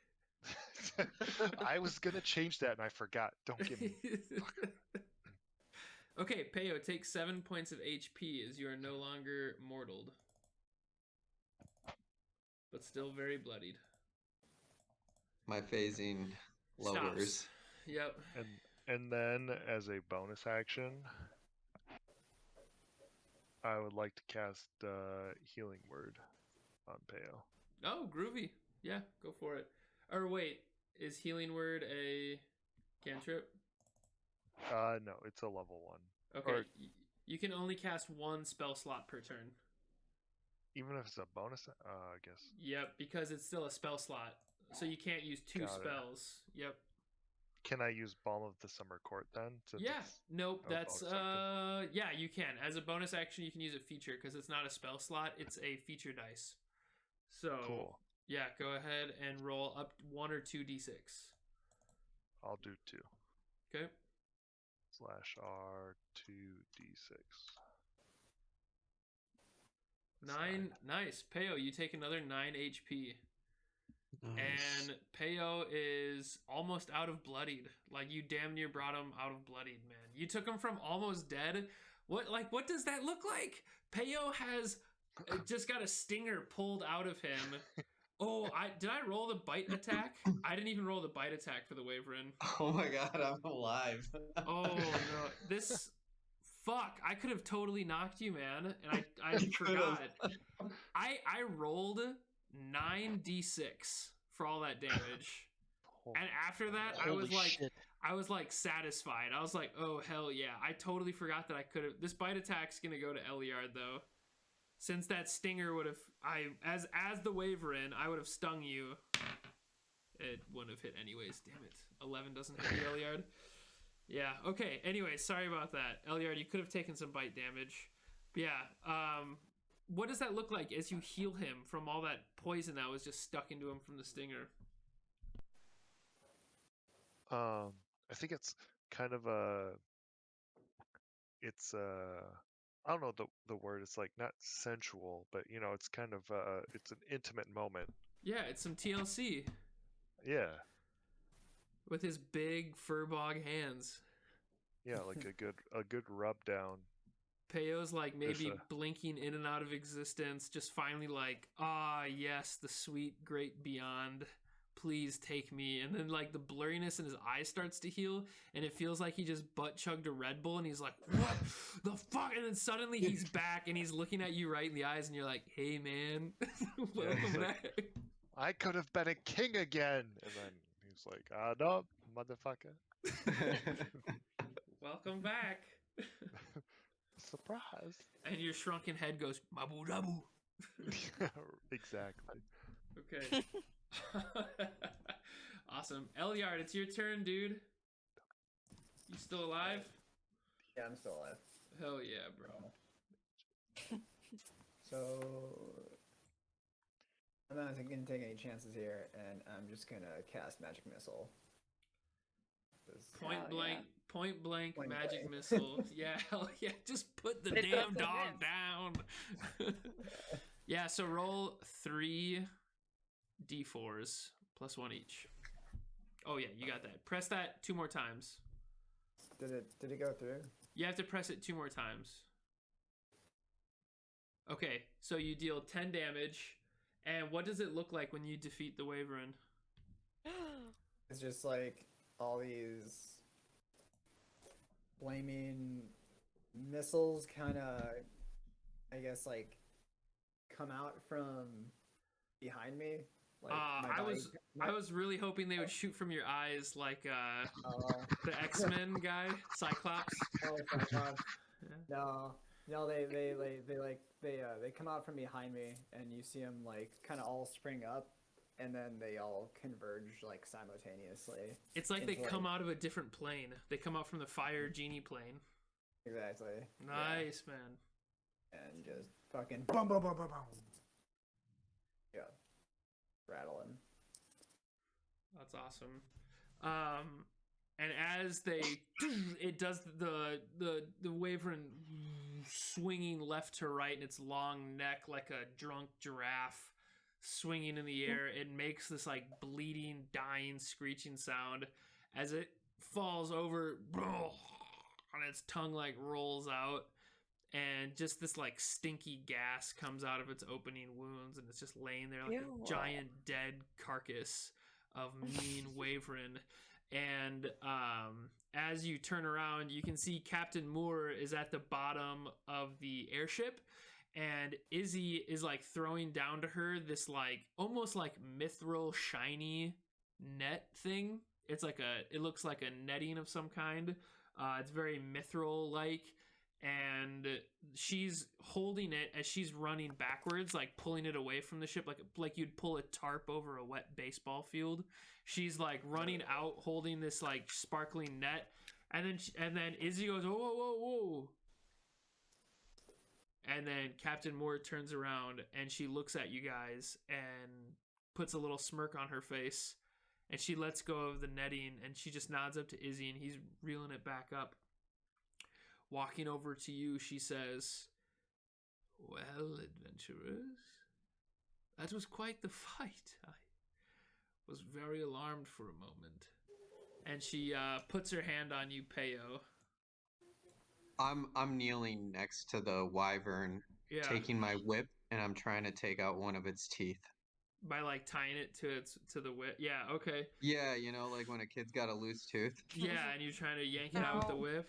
Okay, and she puts a knee down next to you, and she says, "Who hurt you?" No, she leans down and she goes, "Good. If these are the trophies you're looking for, we have many more of these to find." And she leans down and she takes her dagger and she sticks it behind the tooth that you're trying to finagle out with your whip, and she helps you pop the tooth out. I just grunt. Nice, that's primal. And let's just end it there for the night on that fun little That lovely just taking it away, cinematic. right? Lovely cinematic. On that note of popping a tooth out, I gotta make a dental appointment. Which one of you is Dovahkiin? Outrageous. Awesome, guys. I'm not doing a minigame tonight. Okay. Cool. Just because it's like kind of late already. Yep. Yeah. No worries. Yeah, so we're just gonna call it there, and thanks you guys for playing. We're gonna be back here on Monday, and you guys, like, let's just go back real quick while we're all looking. I just want to show you the map of Oxton. Where the fuck is it? There it is. So we're gonna be going back, and you guys landed somewhere over in this like swampy, field area, right? You see where Izzy's at? I just keep thinking of your cat. Yeah. Yeah, Miss Boots. Boots is the pilot. But it's this guy. Honestly, there's no difference. Yeah, but super cool. You guys are in Oxton is just over here. It's the measuring tool is actually pretty accurate. Don't take it to it. Don't like live by these numbers, but it's fairly accurate. Do you guys see my waypoint? Do you see my marker going up? Mm-hmm. Yes. Yeah, it looks like Oxton is just less than 50 miles from you guys, which would take about 2 days to go on foot, but we can cover how the airship's doing later and cover how all that is being, right? Has been. Okay. Cool. Thanks for hanging out, dudes. Do any of you guys have any friends on Twitch that need to be raided? Otherwise, we can go back to Dice Cream Sandwiches, who we raided last time.